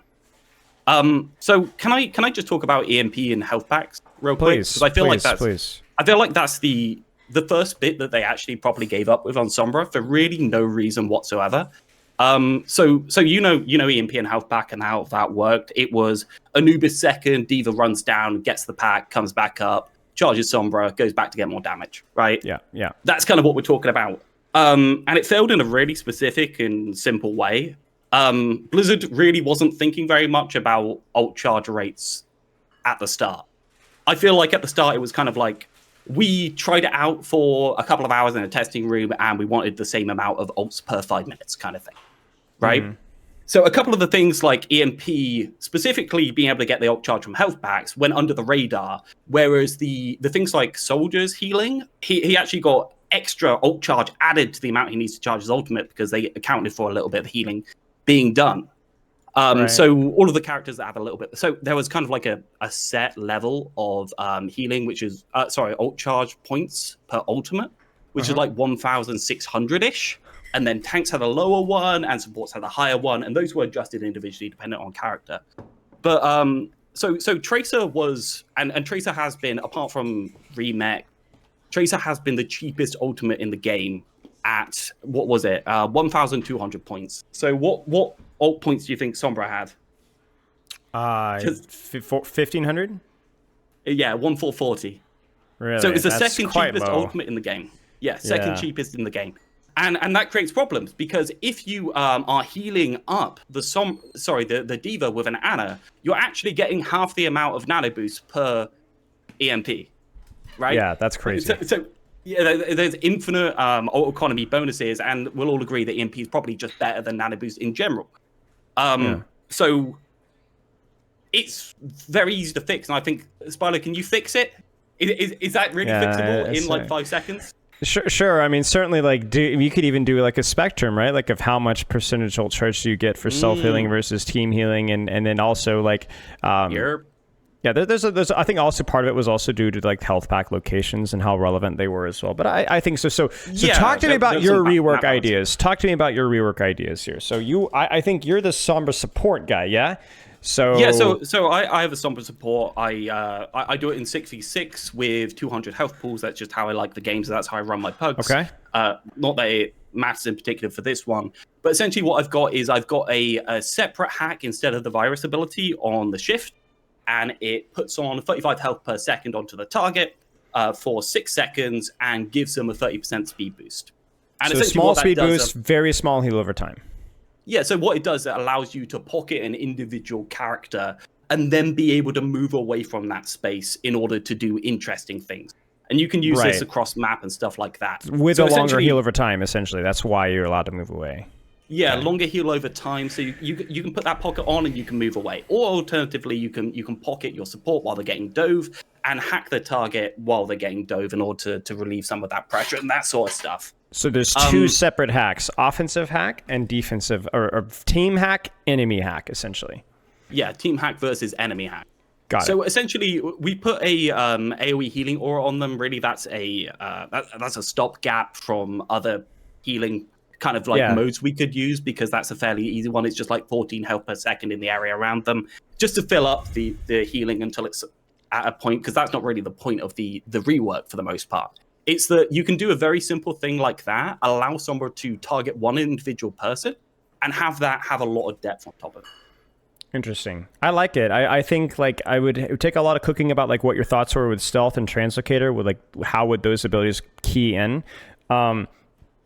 But the terms of like support hack, that's something that I think I've always been interested to see. And I really like the speed boost too, because that introduces a level of, my second favorite word, nuance in terms of who you hack, because you think about the heal over time, it's way more effective on smaller health pools. But you talk about the speed boost, well, that's really useful for a tank. So you got a real question. And in terms of peeling, if somebody dives you, you actually can kite that out. So it's actually a very versatile. We thought of a couple of different things, but you settled on the speed pretty early as a long-term effect, because it has a relatively like flat profile between DPS tanks and supports as to how much it does for them. Obviously, hacking a Reinhardt is really good because you can swing, but allowing the support to peel back faster is really good as well. Okay. And the small health per second effect is much better on DPS poking an angle than it is on a Reinhardt. So essentially, there's a balance between the two parts of it, the healing per second and the speed boost. In terms of stealth and translocator, essentially, well, they keep changing it, so it keeps breaking our mode. But before, you could kind of just hang out in stealth. And so for instance, there was that kind of mode where you could hack a DPS on an angle, lurk by the DPS on an angle in stealth, and hack any dive DPS that come into it to reinforce that angle. Or you could do the Sombra 76 kind of stuff and play with your team in the back line, or you could go for a deep hack on somebody and hack your Winston or whatever it is coming in as they actually get it. So it's almost like a Kiriko, like I'm in with the dive with my positioning offensively supporting. You can do that, but low rank players basically don't have to, is the point. Right. Okay. Because that creates interesting scaling between low and high SR. Okay. In terms of when the TP was changed, we've just re-implemented it. Essentially, I feel like it works even better, because you have to preempt when you actually want to be in the enemy team's backline. And because you're not relying on the hack in order to assassinate somebody on the instant like exit from stealth, you're allowed to look for targets that are low, targets that are low, and look for that support instead of just looking for assassination kills with the full health pool. Okay, interesting. What do you think would need to be changed beyond that? Like talk to me about EMP. How does that work in this iteration? Is it similar to how it is now? Yeah, so we haven't touched EMP. The funny thing is we did a Made tank rework that works really well as well in that code. Mm-hmm. And the main thing that you have to changing roles, is just the ult charge rate. As long as you change that, it's fine. But having more EMPs in the game, people generally don't like that. So we purposely went a bit on the low side in terms of the amount of ults per 5 you can get. Got it. But in terms of individually changing EMP, no, we didn't. Did you change or rework or tweak at all the enemy team hack? Enemy team hack, no. I feel like we should talk a bit about the enemy team hack while we have time. Yeah, we have 10 minutes here, so I'm curious.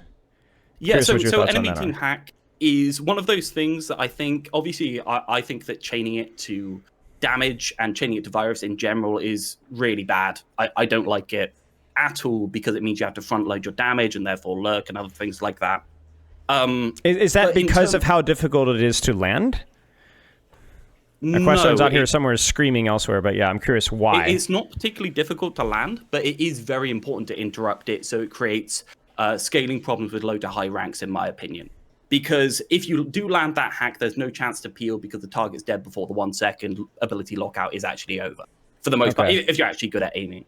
I think that's the main problem with it getting sharper and sharper over time, and more reliable to actually get that kill afterwards.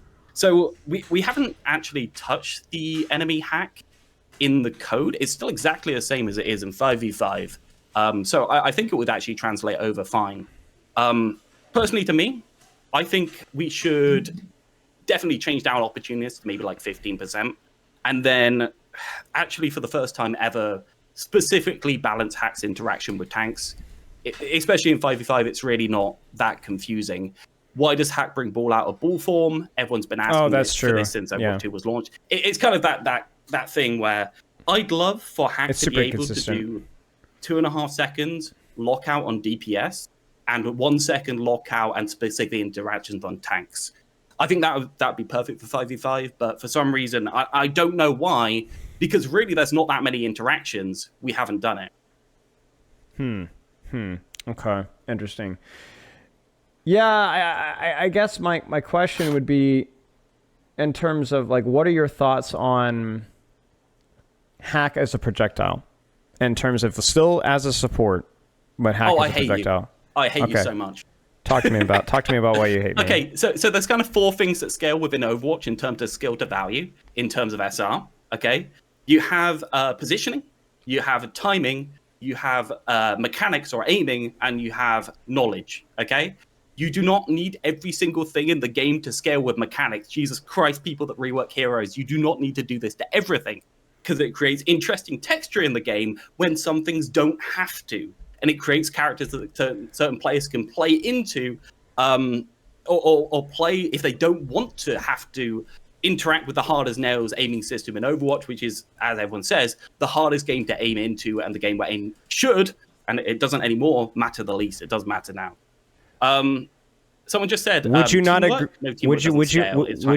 Would you not agree that the projectile, the mechanics of it, also scales with the team's ability, or the enemy's ability to move? The projectile scales with the enemy's ability to move.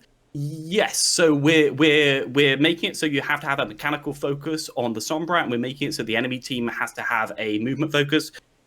That's the argument, but I don't think that tracks, because if you have a slow projectile, there's only a certain amount of movement you are doing to dodge that slow projectile, and a certain amount of finger to the wind. It's literally the goalie paradox, where the goalie in penalties just dives in a random direction and crosses his fingers, right? Understandable. That's what it is. Yeah, understandable. I get it. So then you understand why my initial idea was for the Hack projectile, correct? We talked about it earlier. Oh, yeah, no, I understand. I understand what you're trying to do. So then how do you address the issue that Hack is your opener, it is your front loader, without it becoming a projectile? How do you use the ability? You're a really good argument, damn it. No, it works, honestly. It works front-loading it with an ability immediately, and then reducing the impact of it, and not having it to be this reaction timing mini-game where you press the button and the console player takes 3 seconds to turn around and dies instantly in the middle of it at low ranks. In terms of... I guess... my reaction to that still is, if you're trying to assassinate somebody from behind with that, you still have that mini game. It's just you're not trying to predict the hack. You're trying to turn around in time to not die fast enough, which I guess is less irritating. But yeah, your rework does fix that. I'll give you 2. So bells.gg says make hack slightly faster. I mean, what would you say about that? Now again, Questron is weeping in my Twitch chat. Remember, we're speaking for not the superhumans here, Questron. So would you agree with maybe making the hack? I hate to say this, but like, certainly, like, we're decoupling this from virus, but like, if we were to like globally, whether it was ability lockout, which I think is not going to be popular, or virus damage acceleration, or just removing virus entirely, like globally, just in some way, shape, or form, making hack less reliable as the Sombra, could you see in a world where hack becomes faster to cast? Why faster in any, like, the human reaction time is like 0.3 seconds. Why? And it's 0.65 seconds. You have barely even half a second to react to this in the current mode.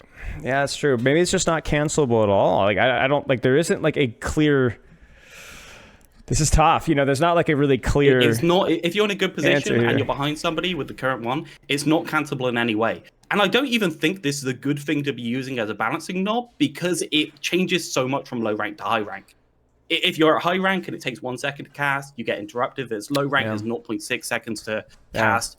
They get it 100% of the time. All right. So final question then. Work. because this is where Blizzard developers are pointing, laughing, and saying, "I told you so," because they're saying your terminology, and a consistent theme I'm even saying from other things is that like that there is so much change, and this is originally why she was reworked in the first place, is because of the discrepancy between Lip and the average Bronze 4 Sombra player who is not even engaged in half of their fights, right? How much do you need to factor that in? Because like, let's not lie, it has to be factored somewhat, right? Because like we all want to be like, oh, we shouldn't factor in low ranks. Listen to me, I'm the guy for making higher skill characters and removing characters like Warrior and Bastion. But what I'm almost never against is making characters that are so complex, so obtuse, or so kit complex that they're impossible to even understand.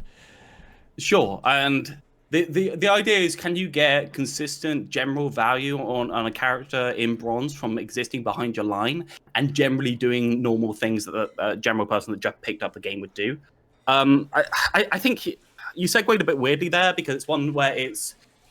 Yeah, I'm putting you in a difficult spot. I'm not providing solutions myself. I'm just making it all on you. It's comparing the Sombra's ability to be played at the low rank versus high rank, which was a very high knowledge demand, compared to now, where what we're not talking about, that we're not even talking about the Sombra player, we're talking about the enemies who have that can you react fast enough demand, and both sides of the spectrum. We screwed it up for the Sombra, then we screwed it up for the enemy. Maybe there's something closer to the middle that isn't screwed for anyone. Maybe that's what we should be looking for. Instead of just saying, and just decouple the damage and hack. It doesn't work. It's never worked. It's one of those where you are just front loading and front loading and front loading, and then if you don't, eventually we get to the point where if you can't get a hack, you can't do anything, and it just makes no sense to me. So this is where I look a little smug and say this is why I went into DPS orientation with combining hack and virus, because at least with my iteration of combining hack and virus, if you miss the hack, you're not dead. You can't. It's not like you haven't lost the 1v1 immediately. Like you could still win the 1v1. It's an important part of the duel, but it's not the only part of the duel. It's like on a sleep dart kind of a situation. Yeah, for the DPS type Sombra, but if you go to the utility type Sombra, and instead of completely taking out the silence part of hack and replacing it with damage, because holy shit, we need a reason for people to actually use the hack button. Why don't we just I like the silence the hack against different characters, right? Why don't we just like put the bare minimum effort into just making ball not come out of ball form, which I don't think is crazy or controversial in any way, shape, or form.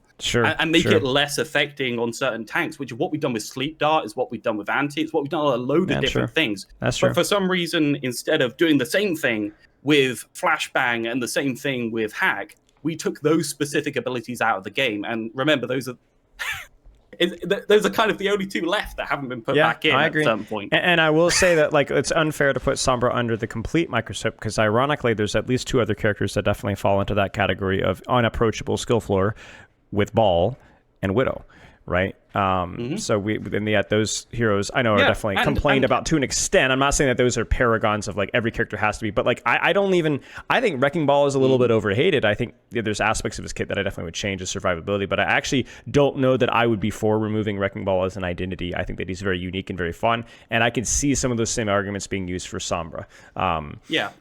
But I don't like the argument in general that every single hero needs to be completely accessible, or the argument that every single hero needs to be Lucio too. Yep. Moira type hero, not accessible at all or easily accessible. Both are really bad in my opinion, because we want a wide diversity of types of characters in the game that different people will click with, and loads of people click with Sombra and just learn her because they put a lot of effort into it instead of just giving up. And yeah, sure, when you release a new hero like Juno, that is a load of your marketing budget, and you have a load of skins planned, and you need a lot of revenue from it, quite frankly, because it's a lot of effort gone into making that hero. You need it to not be absurdly awkward to play on release. I will say with Juno, the irony that you're bringing that up is outside of her ultimate, I actually think that there was a decent skill floor with her initially, and that's why people were crying about her for so long. For the first couple of weeks. Only because people can't use mobility. So the AD strafe that was instant on her, the first air AD strafe in the game, which is completely OP, really damn good. Didn't scale properly into the low and high ranks because people weren't able to use that at the low ranks. That's essentially why I think it scaled badly. All right. Well, Realth, I really appreciate your input, mate. Obviously, a very unique take and a very good take. And as always, your background absolutely slaps. Cheers. If anyone wants to give you a follow, twitch.tv/Realth, Realth. And I highly, highly encourage my chat not to do so. No more. Thanks, dude. Love you very much. Love you too, man. Cheers. Have a wonderful day. You too. Cheers. SombraWizard, are you here? We'll have round 4. So that was Realth. I feel like my opinions are changing, guys. This is why we wanted to have this conversation. I'm still open to the idea of a support Sombra, but there's been some really good points being made here, and I hope that you guys have maybe not necessarily. You don't necessarily need to change your minds from discussions like these, but you do need to fortify. Like, if anything, it fortifies your position because you see from the other side of things, and you have to kind of think through your argument here. Half asleep though? All right, mate. I apologize. So, SombraWizard, I'll give you a call, and then I'll just have you introduce yourself, and we'll go from here.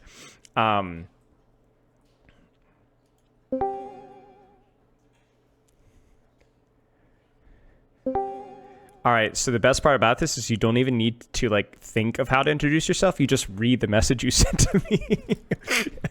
And there's your introduction. Yeah. Let me turn you up a little bit here. Yeah, I need to turn it down a little bit. Okay. You're a little quiet on my end. Maybe I'll turn you up just a tad. I can turn up my gain if you want. Just a tiny bit. Yeah, just a tiny bit. Okay, I did. Is it fine now? Yeah, it's good.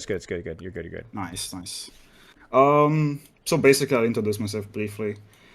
Thank you for having me, first of all, Spilo. Of course. Thank you for reaching out. Yeah, so basically, I started streaming around like the end of Overwatch 1. I have around 4K hours on Sombra in Overwatch 2. I've been top 500 almost every season. Up until now, I basically one-trick her exclusively. And yeah, I've got like a lot of experience with the character. I also really I care about the character as well. Yeah. So whenever they come up with a terrible rework, like it kind of hurts, dude. Like personally. I'm sorry to hear that. Well, that's what we're trying to have here. Like I'm not expecting developers to be watching this or getting a lot of feedback from this, but for me, selfishly, I don't like feeling like I have an uneducated opinion. So I wanted more educated people than myself to come in and provide some. I actually saw like, the Balance League like interacting with you a few times. So like maybe they do watch, dude. Maybe. Kyle, Hopefully they do. I've got a brilliant artist in my chat, but obviously Kyle, they balance around the art side of things, surely, right? So I've seen that conspiracy theory, but yeah, keep going. Sorry. Yeah.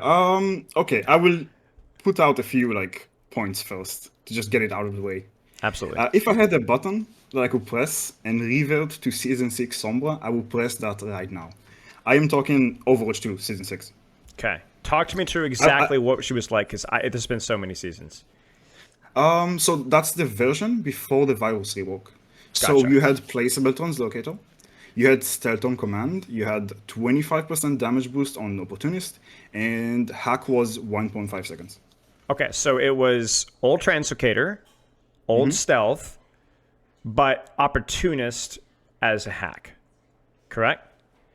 You got a damage boost when you hack someone. Yes. Okay, sounds good. I feel like that was the best version of Sombra, the most balanced one. It was very fun to play. It wasn't overpowered. It wasn't underpowered. I don't think it was oppressive to play against as well.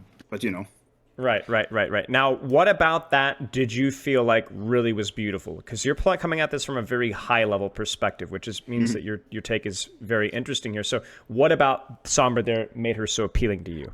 I think the most beautiful thing about Sombra's kit and the highest skill expression of Sombra's kit back then was utilizing translocator to your advantage in a lot of ways, dude.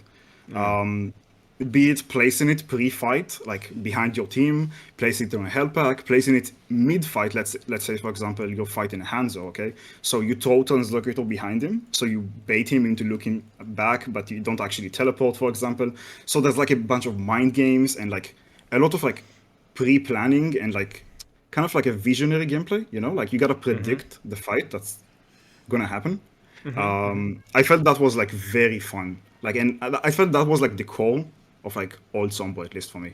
So what you're describing is similar to what Poopkip was talking about in the first guess, which was about the old translocator just had a much higher skill ceiling. There's much more skill expression about repositioning and moving around, correct? I think the word I was looking for was super creative. Yes. Yes, which Yeah. I think So I think is objectively true. I think whether you're an old translocator hater or not, there was just more things that you could do for sure. Yeah. I do want to talk other things as well. So I'm a very realistic person. I know that the old Sombra is probably not coming back. So I do want to give like constructive criticism to the current version of Sombra we have right now, if that's okay with you. Yeah, please. Okay. Before that, though, I will say throughout the whole of Overwatch 2 history, Sombra shifted from being a macro character that focused more on game sense and quote-unquote brainy plays. She shifted into a more of a micro-oriented character. Agreed. Which is more about the mechanics, aim, hitting your shots, basically, hitting your translocators, Agreed. movement. And, okay, she actually had movement before, but yeah. But I Okay, understand, so yes. my like ideas for like how to improve this current version, okay? I think the biggest thing right now is EMP is horrible. They need to fix this. I have two suggestions, very easy ones. I don't think they're OP at all. I think they're very fair. Resetting Translocator on EMP, because as it stands right now, with 5-second stealth that is tied to Translocator, you cannot set up EMP properly without dying, or without missing the timing, if you know what I mean. Yes, I understand. Now, my question for you is to define the adjective horrible. Why do you feel that EMP is horrible? In what way do you feel EMP is horrible? Basically, to get a good EMP before, you had to kind of position yourself with infinite stealth, right? Yes. You had Translocator available, you had infinite stealth, so you had all the time in the world. You position yourself correctly for the right time, for the right position, and you EMP. You maybe shoot a little bit, you virus, and then you TP out. Now you cannot do that. You have 5 seconds, and they know you're coming because they heard the Translocator. Mm-hmm. A good player with good game sense, he will know you're coming to EMP. So those 5 seconds, they don't let you get into position. And even if you do get into a good position, that 1 second of not having Translocator on cooldown, it matters a lot against top 50 players, dude. So my suggestions are, again, to reset EMP on EMP, to reset Translocator on EMP. Yeah, I understand. That would be broken. Reset EMP, press EMP. Two EMPs, dude. Ball is just standing there for 6 seconds. Keep going, sorry. And getting 25 HP, green HP on EMP. Now, why is that? Okay, so let's take a look back to Overwatch 1 Sombra, like the start of the game, okay? EMP was designed with all Translocator in mind, so you had a super easy escape on demand with all Translocator, right? Yes. And you had infinite stealth as well at some point. Yes. Right, so that was the intended way to use EMP. You had those tools to enable you to get into the enemy team, into the heart of the enemy team, and make a massive fucking AoE, you know? Yeah. So like people focus you very fast in high rank at least. And the new kit doesn't allow, and the new HP as well. Sombra's HP got nerfed. So all of those things combined, it makes EMPing like terrible. You either die or you get a bad EMP. You might get lucky and get a good one once in a while, but it's not consistent. So I think those changes to EMP, having 20 HP on EMP for like a few seconds, it doesn't really matter. Yes. How much time? Like 3 seconds, 5 seconds. And for my 2 cents, just for somebody that's been coaching Sombra at the highest level for a long time, you are correct. Like this EMP, especially it scales. It's not a difficulty for a lower rank Sombra, so it's something that you'd have to keep an eye at. But obviously, like EMP does become more difficult, and as you said, old Translocator and permanent stealth were the reasons why EMP was something that you can consistently do.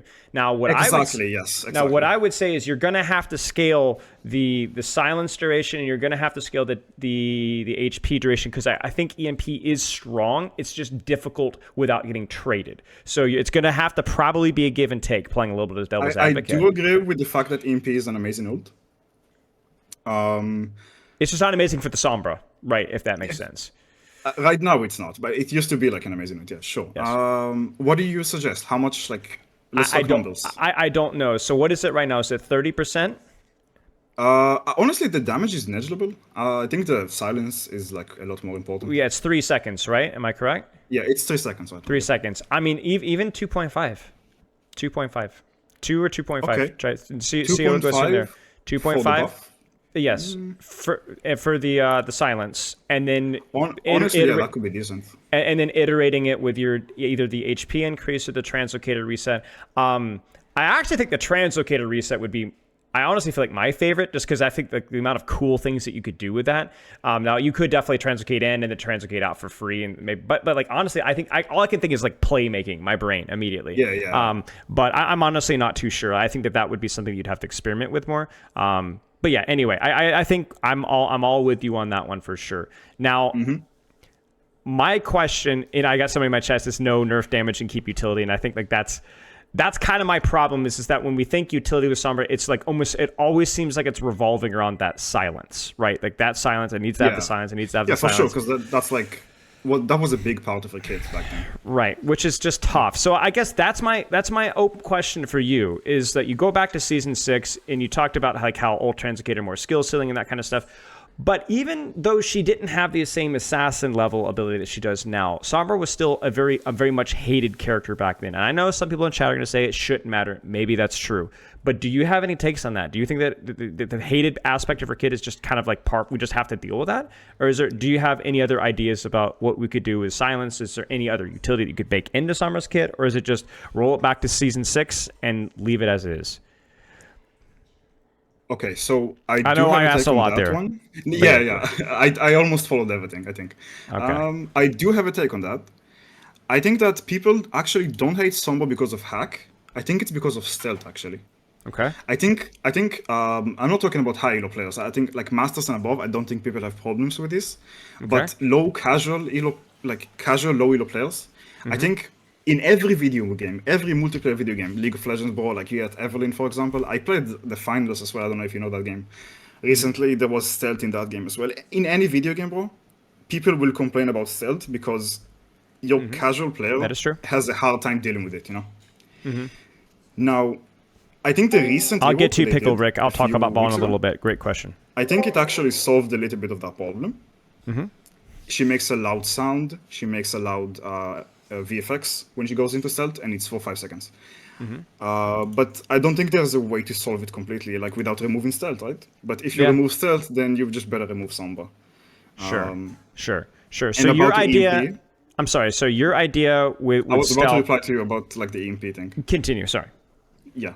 Now EMP is an ultimate. I think it's supposed to be strong, and yeah, I guess you could just tweak the numbers, dude. I mean, honestly, 1.5 seconds was enough to do stuff. So like, if you make it 2.5, I think it will be okay, even if you remove the damage completely. So what is your what is? I think maybe I forgot a few things you said. So if you can repeat some. No, it's totally fine. I mean, it's very helpful. I think that you said that basically 1.5 second silence is not that bad. It's more enabled by stealth. So remind me, because I don't honestly remember what stealth looked like in Season 6. Stealth in Season 6 was 60% speed boost, infinite duration. Infinite stealth. So would you bring back infinite stealth like Season 6, just without virus? Okay, so before this Sombra rework went up, I thought it was horrible on paper, but after I played it a few games, I was actually surprised how good it was. Trading infinite stealth for unbreakable stealth, I think that's really cool. Do you think that helps deal with some of the silence problems that you just talked about a second ago? Absolutely, because I think even like a gold player or like a plat player can track a Sombra now easily if he just pays attention. Yes, that is true. She announces her position, so if you pay attention, you cannot really complain about it because like you know where she is, you know. So let me see if I get this right. You're thinking old Translocator with unbreakable stealth on a cooldown. Yeah. Okay. Would you split stealth and Translocator? I mean, you have to because it's old Translocator, yeah? I mean, yeah, obviously. Like you remove virus, right? Right. So, like, we remove virus. Sure. Of course. Again, that is the ideal scenario. That's probably not going to happen. All the feedback I'm providing to you now is like for current iteration. Sure. So current iteration, you would say leave Translocator and Stealth as the same cooldown if we're going to play with this current iteration. But the difference would be what? Remove virus and what? No, I didn't finish it. So that was the changes to EMP, yeah? Okay. I have another change for stealth in particular. So they did a change a few days ago when you cannot hack in stealth anymore. Mm-hmm. I think that broke the rework completely. Like, it's actually not good now, in my opinion. Like, it's not terrible, like it was Season 12. But I think it's way worse now. I think the reason this rework worked... Okay, so because you throw Translocator, right? You go into stealth for 5 seconds. Mm-hmm. Now, we both know that if you unstealth and you don't have Translocator in top 500, you get fucking nuked. Yes. Immediately, dude, yeah. Yes. So, right now, the gameplay loop is going into stealth for 5 seconds, not interacting with the game for 5 whole seconds. Yes. You cannot do anything. Yes. Before that, you could hack in stealth a little bit to divert attention, to hack an ability, to be annoying, you know. Now you're just forbidden from playing the game for 5 seconds. Yes, I think that is horrible design. So I think hacking stealth should come back absolutely, 100%. Right. Now there is another suggestion I have if they want to do this: lower opportunist damage on tanks and make it a little bit stronger on others. Maybe if they want to do something like that. To Sure. So Sombra doesn't become the tank buster. And absolutely. Okay.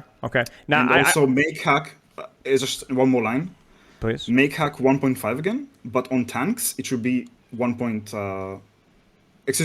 it 1.5, and on tanks it should be 0.5. 0.5. So it's just basically an interrupt. It's interrupt, yeah. Okay, interesting. I've got a few questions for you, 3 questions. One is a clarification for somebody in chat, just to make sure that we understand. The reason why hack interrupting stealth is so bad is because if you do see an opportunity to hack somebody in her current iteration of stealth, doing What so did you say at the start? No, I'm explaining what you're saying. Like, basically why having hack interrupt stealth is bad with the current iteration is because if you do go for a hack while you're in stealth, now it completely cancels your stealth, and then you have 4 seconds on Translocator, you're dead, right? Even in lower ranks, you're going to get punished for that. It's very difficult to do anything. So you basically have to wait for the stealth to expire to do anything right now. Okay. Exactly. Yeah. 2 points here. One of them, I've got a question about what do you think about stealth on a resource? So instead of this would be obviously different and decoupled from what we have right now, which was what you're trying to help with. Yeah. But so what are like your thoughts on that? metrics, for example. Sort of, yes. I actually strongly dislike that. Okay. Talk to me about it. Yeah. I just feel like it will interrupt the whole flow of Sombra, you know? Like, the whole flow of the gameplay, of like the high octane gameplay you get from Sombra sometimes. Understandable. It's a personal bias of mine. I just don't want stealth on a resource meet. I think it's going to be bad to play with. A question I have for you, and I think you've already addressed this at least in part with the hack duration change on tanks. One of the main questions is saying that most people struggle with hack because of stealth. But the very important clarification is that most people, because something like a Doomfist or something like a Wrecking Ball is going to say stealth has very little to do with it. It's more just the fact that she says. I'm going to just correct you right there. I meant people struggle with Sombra because of stealth, not with hack specifically. Yes. I think people hate Sombra because she can be invisible. I think invisibility is just how to play against for a casual player. I understand. Now you've said 2 things. One was I will say one thing rather. You said specifically reducing duration of hack on tank, which I think is a fair point. I will add as well that making stealth not permanent also opens up counterplay for Doomfist and Wrecking Ball because you're able to track where she is significantly easier. Part of the problem with perma stealth is it's very difficult to know where she is, so you can't counterplay her hack. The other thing here, and this might be a little bit unpopular, but when I came to a lot of my Doomfist and Wrecking Ball rework stuff, I've actually been more about putting the impetus on the Wrecking Ball to be able to cancel the hack. So I think the problem with Sombra hack and Wrecking Ball is equally on Wrecking Ball as it is Sombra, because Wrecking Ball has infinite survivability until their CC, whether it's hack or not. So it's more about the problem with Wrecking Ball having not enough counterplay to hack, and also having too much survivability at the same time. So I've been a big fan of exploring parry mechanics and things like that basically provide windows to counter, almost like a deflector or flashing a shield to cancel an ability. And so far they've not been really willing to try that, which I think it's a missed opportunity here. And I think that like pretending that hack is the only thing that Ball and Doofus struggle with is, I think, a bit of an exaggeration. Like hack is a big one, but they struggle with Hinder, they struggle with Sleep, they struggle with Shield Bash. Yeah, actually, I have a friend that one-tricks Doomfist, dude, and he laughs when people like say Sombra just counters Doomfist. He says Hog, he says Orisa, he says Ana are like way bigger problems than Sombra did. So we can't sit here and pretend that hack is the only thing that's keeping these things out of, because hack is just one of the many things, and I think that's to me is a real reason that why we should explore having those kind of mechanics with those tanks. And then if we were able to do that, I don't want to get this into a Wrecking Ball discussion, but then maybe Wrecking Ball doesn't need 1300 freaking HP when he presses adaptive shields, right? But anyway, long story short, I agree with you on that mechanic, and so far I think we're on the same page. Now, I was also trying to not be biased. I'm trying to really not be biased. Understandable. With everything I say, boy, you know. Understandable. One quick thing here, because one of my challenges was basically, can we make the Sombra gameplay loop not front-loaded into the hack? And your version of Sombra doesn't have virus, so there's no front-loading into virus, but with introduction of, like really keeping opportunists involved, you still are having Sombra be reliant on hitting hack for the large portion of her value. Is that this part of the game? This might be a personal thing here. Okay. I just like hack. Okay. As an ability, yeah. Do you think that it's honestly with the 6 seconds of stealth, or let's say with it being unbreakable, with the repositioning, do you think that is something that you can consistently rely on? Yeah, absolutely, dude. Okay. Even with the 5 second stealth this season, you can get a lot of hacks off it. Okay, makes total sense. You do gotta get in the north angle. Maybe if you're like in front of the person, like let's say an Ash dude, and you try to hack her like into a face. Of course, she's gonna cancel it. You gotta come from the side, move a little bit. Yes. Yeah. Okay. But it's very situational as well. Like sometimes you want to hack, sometimes you want to shoot, sometimes you want to virus, sometimes you want to do everything together. It's very situational. Understandable. Last question for you here in terms of my selfish ideas here, which was finding way for hack and virus to be maybe more nuanced in their approach, which I don't know if you've seen. My idea was combining hack and virus. Combining hack and virus, nerfing the damage significantly and making it like there's obviously a lot of shortcomings. I think Realth kind of deconstructed some of the ideas why it's bad, but what are your thoughts on that in terms of the reason being it allows for more situations that you can actually use hack from even different ranges? I think you can be rude here. I'm not gonna get my feelings hurt. That's okay. I think one of the biggest skill ceiling of Sombra actually is to land the hack. If maybe that sounds weird, but I do think getting into position to hack someone, I think that's part of the skill ceiling. Maybe it's kind of a different skill ceiling than like shooting heads, but it is a skill ceiling. Yes. You know? Yes, and you talked about this earlier where it's more, you want more macro-oriented and less micro, and so setting up the hack is more macro-oriented, whereas landing the hack virus combined is more micro-oriented, which is... Also, to the thing you said, combine virus and hack, like make virus hack as well, I think that would be extremely tricky to balance, and honestly, I don't think that's a good idea. Okay, fair enough. So for your iteration here, your dream world is a Season 6 Sombra reversion, maybe with like stealth on a timer instead. Maybe with unbreakable stealth instead. Unbreakable stealth on a timer, Unbreakable stealth on a timer, dream version, Season 6. Maybe we've talked about a couple tweaks to EMP, right? The realistic version is leaving Sombra as we have. If you get back to Season 6, you don't need to tweak the EMP. Like, you got Okay. Yeah. So then the more realistic version that you're talking about is... well, I guess wrap it up in a nice tidy bow. Like so we don't have to have like, what is your realistic tweaks for Sombra right now? I actually have notes on stream if you want to see it. Yes. I can send you on Discord, actually. Do it. There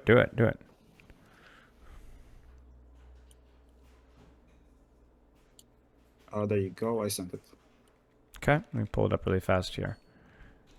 EMP, well, actually, I can just read. EMP reset translocator and EMP. We talked about that. Green HP and EMP. We talked about that. But the big ones here is hack in stealth. So revert that silly change. And then reduce the reveal timer from 1 second to 0.5. So then you go back into stealth faster. This one is optional because that might be too strong. Okay, I'm aware that might be a little bit too strong, but we can experiment. So you're actually okay with leaving it as is in terms of the cycle of translocator and EMP. You think that you can still function? Okay with it, but I am being realistic here in like what the dev team can do. You know, Fair enough. I wish we could go back to season 6, but I'm just a very realistic person, and it's probably not going to happen. All right, Let's I'm be going to real. challenge you. I'm going to challenge you without going back to go old ahead. translocator. Without going back to old translocator, if you could add in one more dash in there, whether it's decoupling stealth and translocator, whether it's What do you having the mean timing adding one more windows, dash? as in the stealth, the hack and stealth reveal timer. Give me one more change in regards to One more translocator and change? stealth. What would you change? What would you change? Because there's like a lot a of buff? complaints about having the stealth and translocator cycle right now and how awkward it can be. If you could change Because one more on thing. paper it sounds horrible. I was the same. Well, like I was on vacation. I saw the fucking patch notes. I was like having a meltdown. Okay. Yeah, But when yeah, you yeah. play it a little bit, it's actually not that bad. Okay. But like I mean, you can always just decouple it and add another button. Sure. Okay. Okay. Now I did hear like Questron said Yes.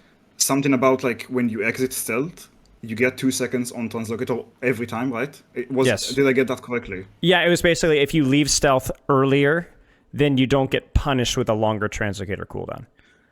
I think the problem with that, it might be overpowered. Okay. So I don't is think it you not can a do that. is it not a similar logic to what you said earlier though, where the problem with hack forcing you out of stealth is that it discourages you from taking action prior to that. So the argument is that all you can do now is hack and stealth. Even if you did your changes, you'd only be able to hack and stealth. You would never be able to damage because you'd I will compromise. try to explain my logic behind Okay. this. Okay, so again, I'm trying to be fair, of course. course. So like you stealth, right? You go into translocator. Mm-hmm. Enemy hears you or whatever. Like they know somebody is in stealth for 5 seconds. Yes. They know if you engage, if you try to damage them in the next 4 seconds, they can kill you and you don't have any escape. Yes. If you do Questron's idea of lowering translocator cooldown to like 1 second or 2 seconds, whatever that number might be, whenever you de-stealth, you're basically kind of having old permanent stealth, like without any downsides really. Like I don't know, I just feel like it's kind of this. I feel like it's kind of too strong. Yeah, I'm trying I to understand explain what you're this, saying. it's kinda I understand. hard for me, What you're saying. You're saying it's basically the question of like you do gain more options to do things more often without being punished, but is that too strong? Exactly, yeah. It's I told you, I'm trying not to be biased. Of course. Questron says its percentage is refunded with a minimum of 5 seconds, so there is still a punishment, but maybe not quite as harsh. The 2 second example is one of the wrong ways to go about it. Okay. Can you explain that? Basically, I think the idea, question, correct me if I'm wrong, is that if you cancel it early, you can still have a nasty cooldown. It's just not quite as nasty. Basically. How much? Like, I don't know. I imagine it would be by like a second faster than it currently is now, or 2 seconds faster, something like that. okay, I mean, so what you're saying is so basically just decrease translocator cooldown. Like you don't need to go, 7 seconds total, but you can get refunded percentage based with a minimum of 5. We have a 6 seconds now though. Okay, well then whatever. You know, maybe that's changed as well. Maybe you guys need to I hop think in a I understand call. what he's trying to say. But like, regardless, the idea, like obviously the scaling of it in the same manner of your EMP ideas need to be tweaked, but like the theory of kind of, I think you can understand like what they're at least trying to aim for here. yeah, I think I understand. Like he basically wants to lower translocator cooldown when you exit stealth. I got him. Yeah. Okay. Again, that might be too strong in my opinion, but maybe. Yeah, not. I understand here.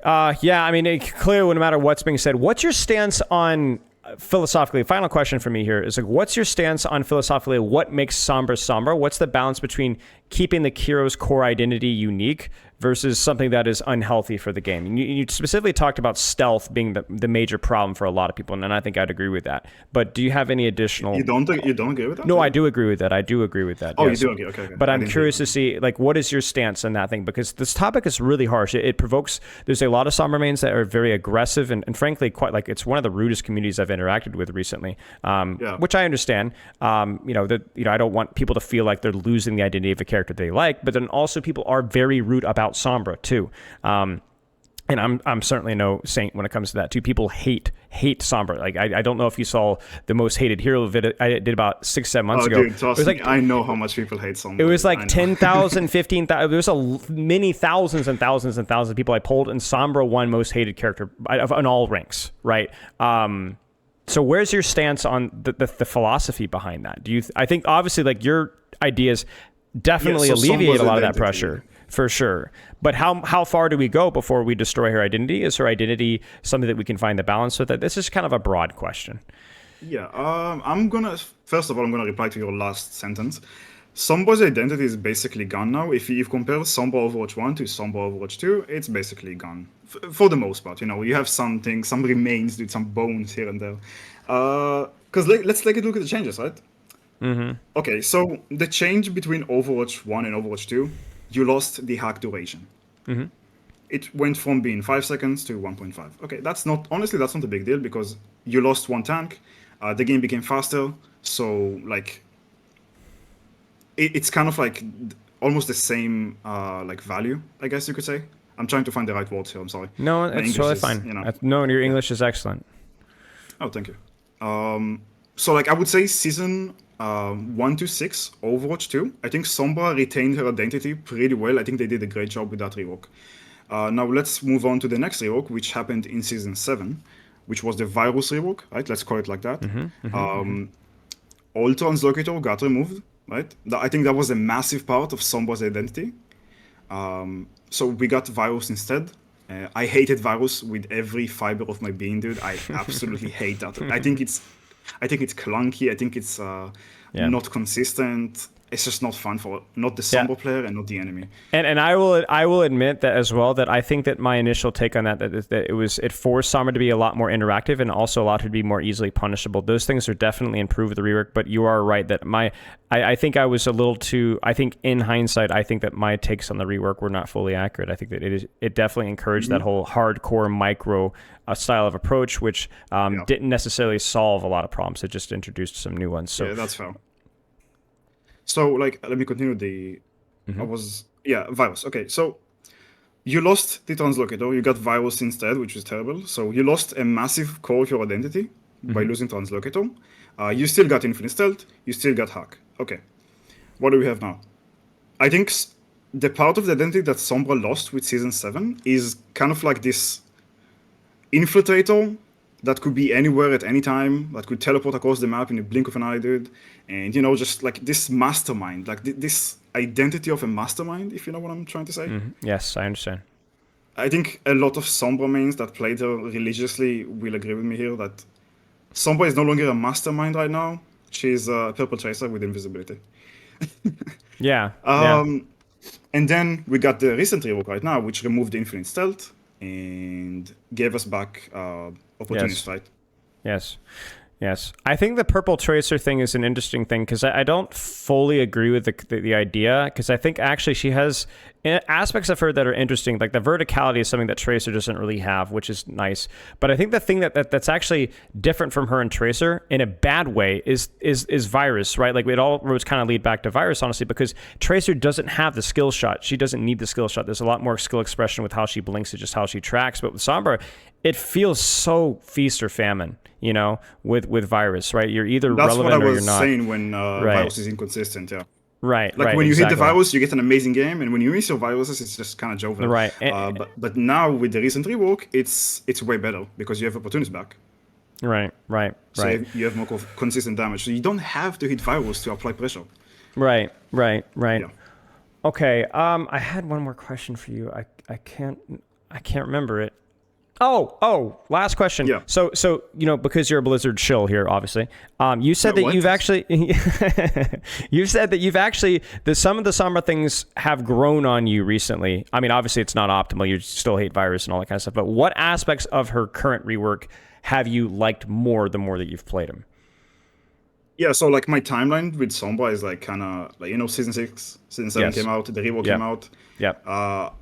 I did not enjoy the Virus rework.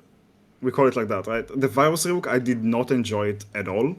Mm-hmm. The more like the seasons went by, season 8, season 9, season 10, I started playing less and less. It was very depressing to play, dude. It was actually suffering. Mm-hmm. But this rework, I think it's much better than season 12. That's kind of like what I meant by saying that. Yeah. Okay. Why do you think that is? The stealth changes?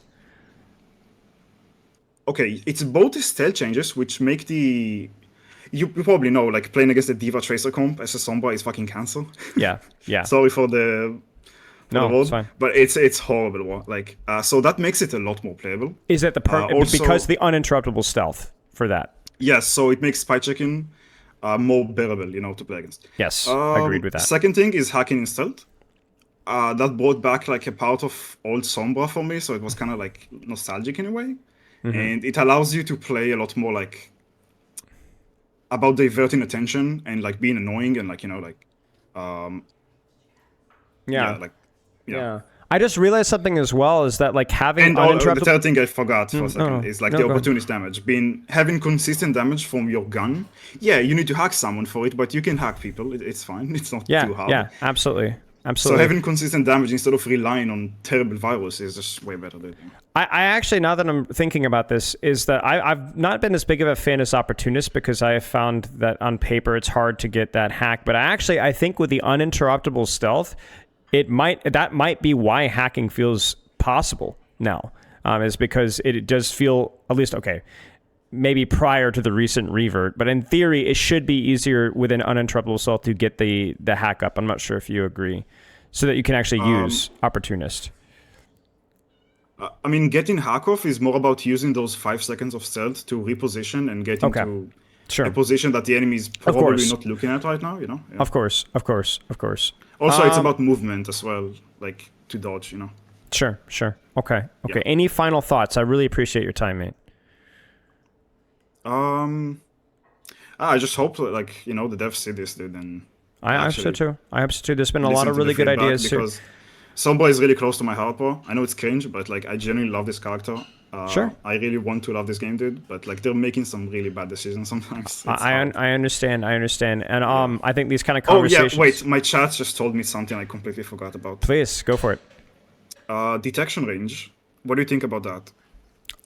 So it was nerfed between indifferent. Overwatch 2 and Overwatch 1, so it was doubled actually, from 2 meters to 4. Right, so it's easier to track her, basically. Yeah, I don't really have an opinion. I don't really have a major opinion in that regard, to be honest with you. Okay. I mean, I would love if it was like 3 meters, like a middle ground between Overwatch 1 and Overwatch 2, but like it's not a necessity. So. Yeah. Okay, mate. I really appreciate your time. As always, it was a pleasure. Thank you for hosting me. Of course. Cheers. It was nice to meet you officially as well. Have a good rest of your day. Yeah. Bye-bye. I will go to sleep now. See you. Sleep. All right. Yeah, I mean, I hope you guys kind of see, I really appreciate SombraWizard for reaching out. I think you guys, if nothing else, like, I think the idea for Blizzard should be, let's try to lean into what feels good. And I think, in general, I think maybe we don't all agree on this, but the general consensus that I'm getting is that most people have liked the stealth changes. They've liked the not permanent stealth, but unbreakable stealth. I think that has been something that a lot of people have liked, and so maybe we can lean more into that a little bit more, regardless of where you stand and everything else. And obviously, there's a lot of controversy with some of the other things, but I think when you're trying to find what reworks work, I think having an idea of what does work well is an important thing to lean into. And obviously, like Lush is saying, what things don't feel all that good. And Virus definitely feels maybe at the top of the list. Credit goes to Blizzard for trying, shill or not. But yeah. Okay, so I want to wrap this up with reading some comments from the competitive Overwatch post. And I also want to read the comments from the Sombra Mains post as well. And we're not gonna skim these, but we're gonna go in. We're going to focus on the big ones, and if there's anything that's redundant or that we've already talked about, we're going to skip over those. But yeah, so I kind of share with you guys what I posted here. I don't know if actually competitive Overwatch had anything interesting. Okay, yeah. So let's take a look here. Sombra Mains here. Okay. Let me get this set up, and then we'll go in. So big shout out to both Realth, Questron, Poopkip, and obviously SombraWizard as well for their time. Okay. Sombra Mains Town Hall. The core questions are these. What does Sombra need? What's the best version of Sombra that we can get without ruining identity and frustrating everybody else? And then what does Sombra need to match this vision? Okay, let's take a look at what we got here. 80% upvote rate. Poggers. I didn't get downvoted near as much as I thought. Thank you, Sombra Mains. So Poopkip. I feel like the version we had before Virus is fine. iterating on what SombraWizard was talking about. Obviously, I miss Overwatch 1 Sombra the most, but understand it's not feasible with only one tank. The addition of Virus was just bad. People went from being mad they couldn't kill Sombras because she would translocate away versus being mad they were dying too quickly because they don't have a good reaction speed. And that's an actually very fair point. My praise of Translocator in terms of you can actually punish Sombra was balanced with the fact that, okay, well, then now she's just basically playing for assassinations. It was a very exciting playstyle, but I don't know if it was a very balancing playstyle, and obviously it aged poorly. And I will admit that that is a very fair point. Virus and Change Translocator lowered her skill floor and made it so basically anyone could pick her up and make a support's life miserable with spawn camping, even if they don't know how to play Sombra. All you need to do is be able to hit the Virus and get kills, even if you aren't playing her optimally. That is also true. You can't bait out cooldowns with Translocator anymore or use it as a trap, and bad Sombras don't get punished for putting it in bad or lazy spots like you used to because they can just throw it in the air and loading explosives. Now, the interesting thing is you can't bait out cooldowns with Translocator anymore. That's actually a good point. The reason why that's a lot harder with new Translocator is because it's tied to your camera. It's tied to your camera. So where you aim is where the Translocator goes, which means it's a lot hard to actually use it to dodge or dual cooldowns. That's a good point. Virus is a boring ability, and even though players have been asking for a Sombra skill shot for ages, it shows they don't really know what they want because people have complained more than ever since the change. For some reason, developers don't want to admit that Virus sucks and should be removed. My point is that I think it's both the side of things that if it's the raw utility from just, hacking and Dupree's thinking for the 16 months or versus Virus. It doesn't feel satisfying to hit and win against a Sombra. It either feels cheap or not like a threat at all. And now with this rework, they decided to put 2 abilities on 1 cooldown, all to save Virus from being axed, turning Sombra from feeling fluid to clunky. What kind of mobile character has her engage and disengage as 1 ability? I do agree with that one, although I will say that the permanent stealth definitely alleviates some of the pressure from that ability, and some of the Sombra mains were definitely not as big of an enemy on that side of things. So that there's definitely some nuance to this discussion, maybe more so than I initially thought. Feel My Puddle, thank you for the subscription. This is definitely something that I agree with the statement. I've said this basically verbatim, but maybe there's more discussion there to have. Virus has been the problem all along.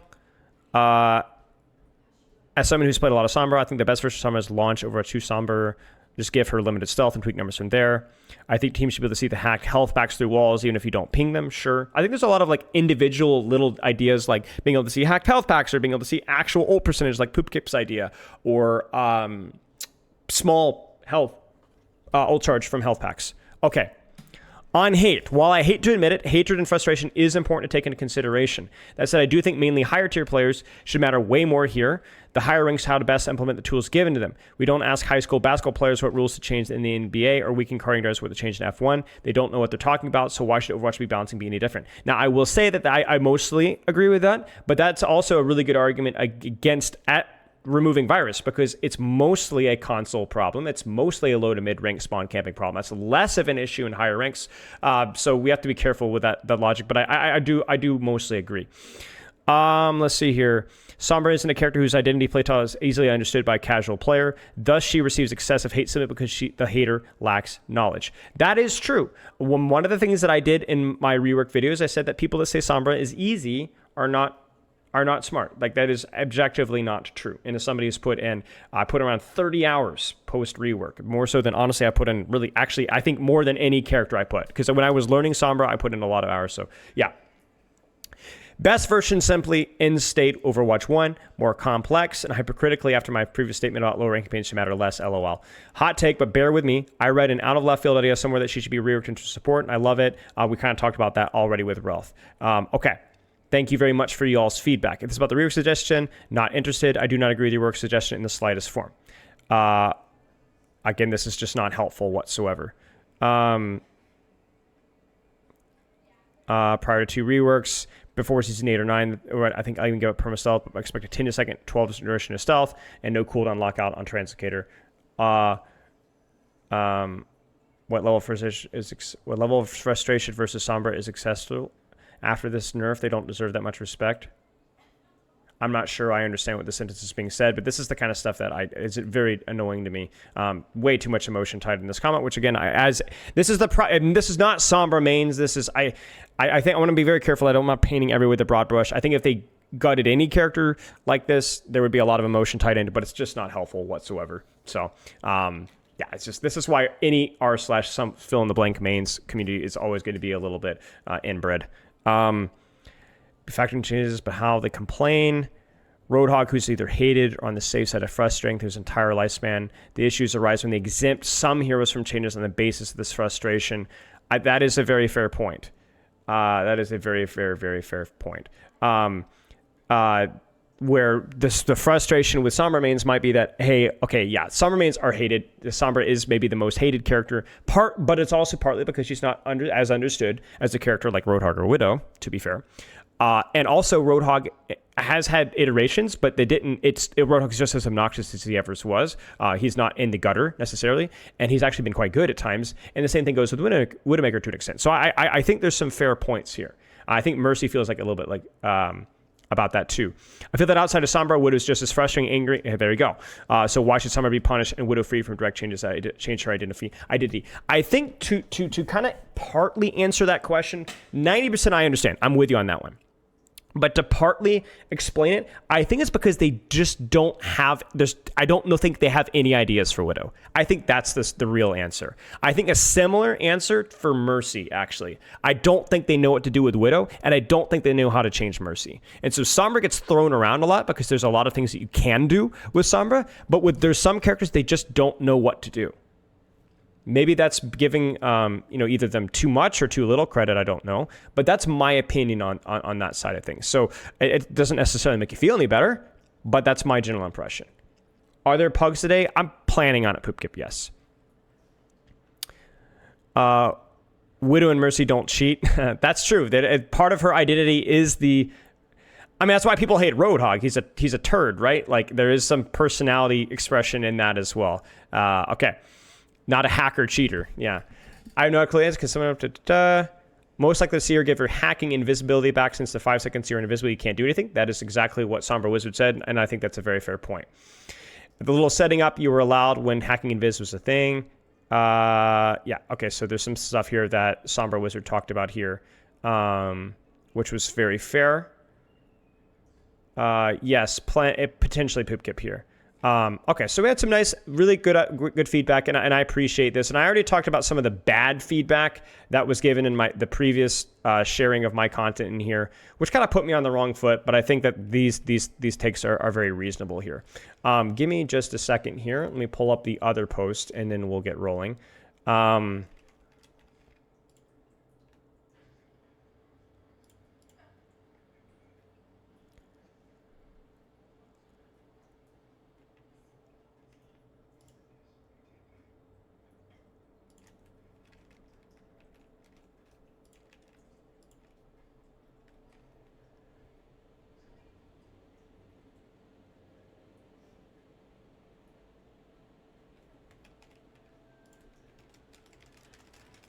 Yeah, this is the community that I'm dealing with. If you guys want to see some fun stuff here, this is the small vocal minority here. What is this, man? What is this? You sit in a sweaty chair and get 100 views per stream. A degree is needed because your former occupation isn't it? Every work you do, not just for someone, is always BS and stripping character identity. I don't say that. Take a bath, you look stank. Chat, they don't know that I actually have a degree in finance, first off. So that I actually don't use at all. Bro, I'm actually so bad. I have a degree in finance and I actively avoid anything to do with money. SombraWizard, thank you for the raid. I really appreciate it. That's the funny thing. So, but I'm not gonna lie. Anybody that reacts with like I call them the slay gifts. Everybody knows what I'm talking about. Every now and then I run into them either in my Twitter replies or somebody else. Their entire identity is that, and it's just a little bit disturbing. I'm not gonna lie. It's like parasocial turned to like level like DEFCON 12. You get what I'm saying? But yeah, I do look stank. Yeah, cheers, SombraWizard. I appreciate it. Yeah. Okay. So r/competitive Overwatch. There's a discussion. I actually had this one bookmarked. I'm gonna pull this one up really fast here. Let me pull this up here really quick here. So this is probably gonna be the last thing we're gonna wrap this up with, which was the post that says Sombra rework is going in the wrong direction. And we'll take a look there. Who's we? Bro, there's a lot of them, man. There's a lot of them. All right. The macro view of Sombra and Overwatch 1 was a high agency and low impact. What's up, Tom? The fundamental principle, I'm going to have to try to summarize this as best as I can, because there is a lot. The season rework flips it upside down, taking away Sombra's agency and giving her high impact, which is wrong. That's why Sombra feels so alien. Balancing shouldn't come at the cost of destroying a hero's identity. Yes and no. Depends on whether the identity of the character is healthy or not. I don't think Sombra, as a utility DPS, is an inherently evil or unhealthy identity. I do think that you do have to keep in mind that I want to. Okay, little statement, guys. Little statement, guys.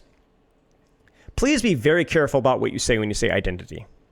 I think we all use it very flippantly, but it means different things to different people. To some people, stealth, hack, the weapon, virus, EMP, the role play of what Sombra is in terms of the disruptor and the spoil sport.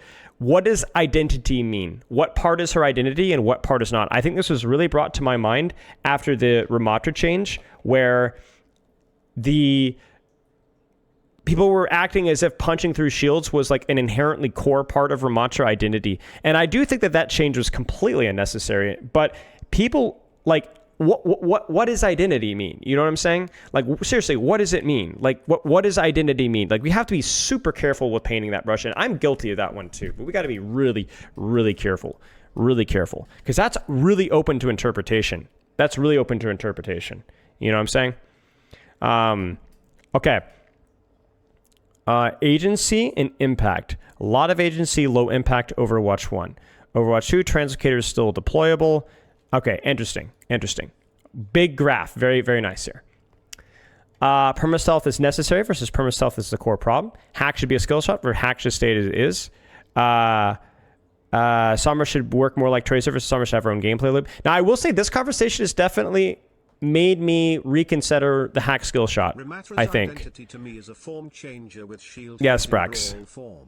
Yes. His melee stopped by shields didn't really ruin his regardless. You could definitely argue that it was an unnecessary change, but yeah. So I think that the hack skill shot thing is something that I can definitely see as a fair criticism, as being unnecessary and maybe overly tied to mechanics. Deals too much damage versus Sombra doesn't contribute enough. This new Sombra's the right direction. This Sombra's a worse rate in history and it has to be reverted. Let's focus on the macro view. What was Sombra's core identity back in Overwatch 1? I think the core identity was a jack of all trades. Every player had different recommendations on what to do to focus on. Do I play from the objective? Can I backcap? There was a lot of variety of what you can do. I'm not going to go through all of this, but basically there was a lot of variety of what you could do because of the way that Translocator worked mostly. I think Translocator is what enabled the variety of playstyles to be there, and or the lack of virus. This is what makes Sombra unique about Sombra, being able to stand still, think, and adapt to the current state of the game and act with high agency, but with low impact. 5% act is useless, her damage was low, and her healing was permanent. The reason there's so many conflicting ideas about Sombra is because each player has a different playstyle and mindset, unlike one-dimensional characters like Cass who have low agency and high impact. The tactical aspect and freedom choices was Sombra's unique identity.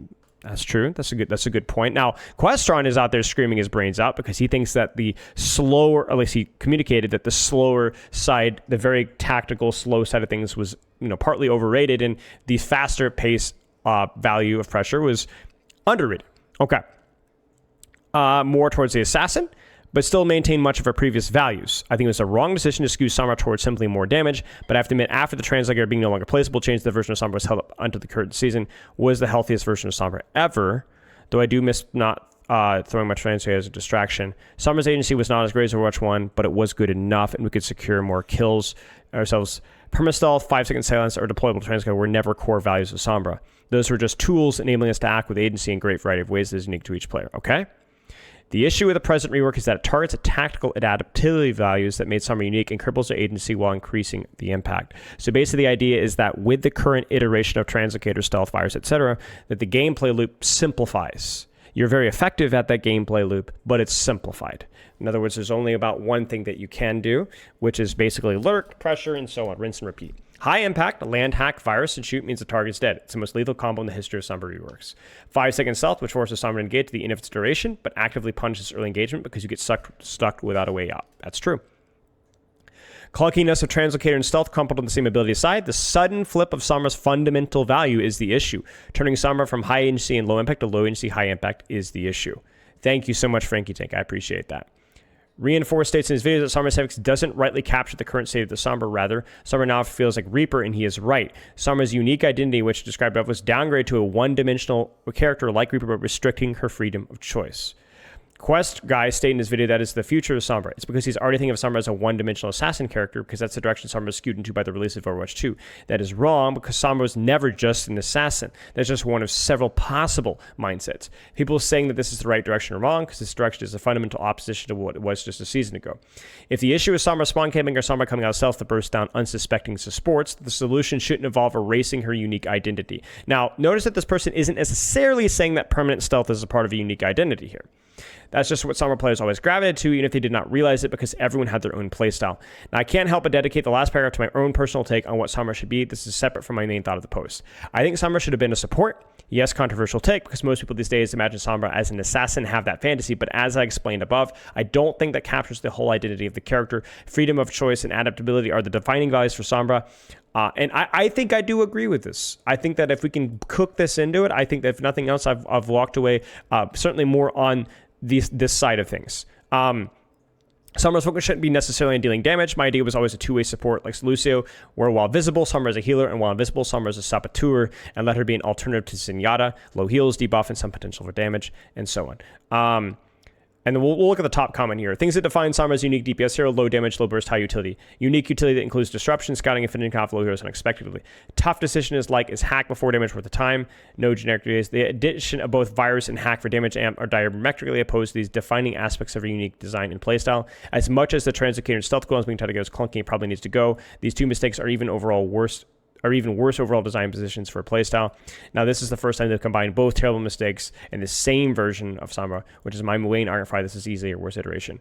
Why does the EMP do damage? And so on. So I think that this is, some fair points here. And, I guess this is my... if her identity is, this is where I stand, okay? This is my final statement on things, okay, guys? My final statement on things.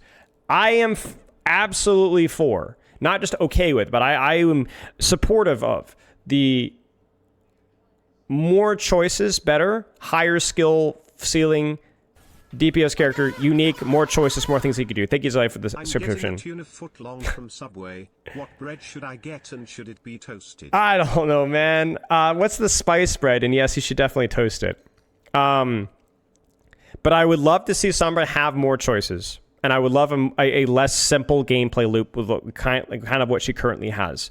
My question remains, can we decouple that from permanent stealth? And or... yeah, I think that's basically it. And or with virus. I feel like probably, yeah, surely, right? I don't know if that's with current translocator, old translocator. I don't know if that's with opportunist or without opportunist. I don't know if it's with the current iteration of hack or what. I don't know. I don't know. I've heard a lot of good arguments. I think SombraWizard made some good arguments as well. I think this post actually makes some great arguments too.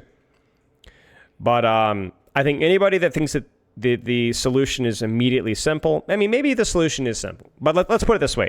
You should at least, even if you think that your solution is the best one, you should at least understand that this is a complicated discussion. Yeah, exactly. Permastealth, 5-second silence, or deployable to translocator was never core values of Sombra. Right. Those were just expressions, but you find that high skill utility. Hey Rex, Rex, I've been seeing you in chat, mate. I've been seeing the occasional Lucy post in there as well, man. Oh man, yeah.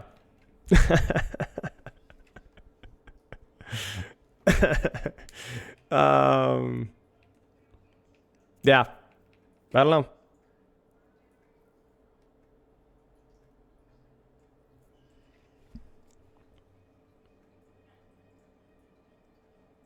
Thank you, Gecko. I don't know if we'll have time today, but I appreciate it. What would my fursona be? I don't know. It's a good question for chat. Chat, what would my fursona be?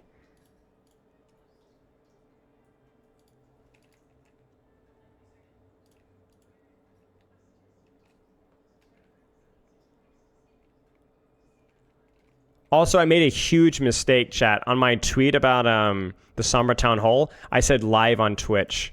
That's a big no-no. My bad, y'all. Seriously, that like legitimately kills the algorithm instantly, no matter how interesting they post it. Like, they actively sabotage it. So I that was my mistake. A donkey? Donkey. Donkey.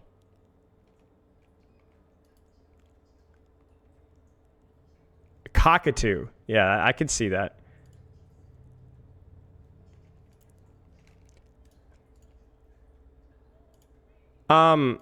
Right now, I think the idea of like unbreakable stealth is interesting. I don't know if I'm on the Sombra support train, but I'm open to the idea. I think I'm actively growing more alienated with the idea of virus. I mean, I've always been like that, even not always like that. That's not true. Since the rework, I have become more and more damage shifted away from virus, if not outright and removing it entirely, for sure. I'm still against permanent stealth. I'm trying to think of like the checklist here. So, is that like a Patronus? What sauces should you get? Remember, I don't know what sauces you're gonna get. I don't know. That was way too personal. I can't micromanage you on that, man. You talk a lot, so your persona would definitely be a bird keeper mimicking speech. Am I furry? Fair enough. All right. I talk a lot, and then I get off of camera and I'm just like, basically. Thank you, Didact. I appreciate it. I would be interested in trying it at some point, but it depends on what my schedule's like. Honey mustard always go crazy. I think honey mustard always is a good choice. Almost always a good choice. Describe a sandwich you should order for. How about a knuckle sandwich, guys? I'm not helping the man order a Subway. Okay, any last questions on the Sombra topic before we wrap this up? Any last questions before we wrap this up?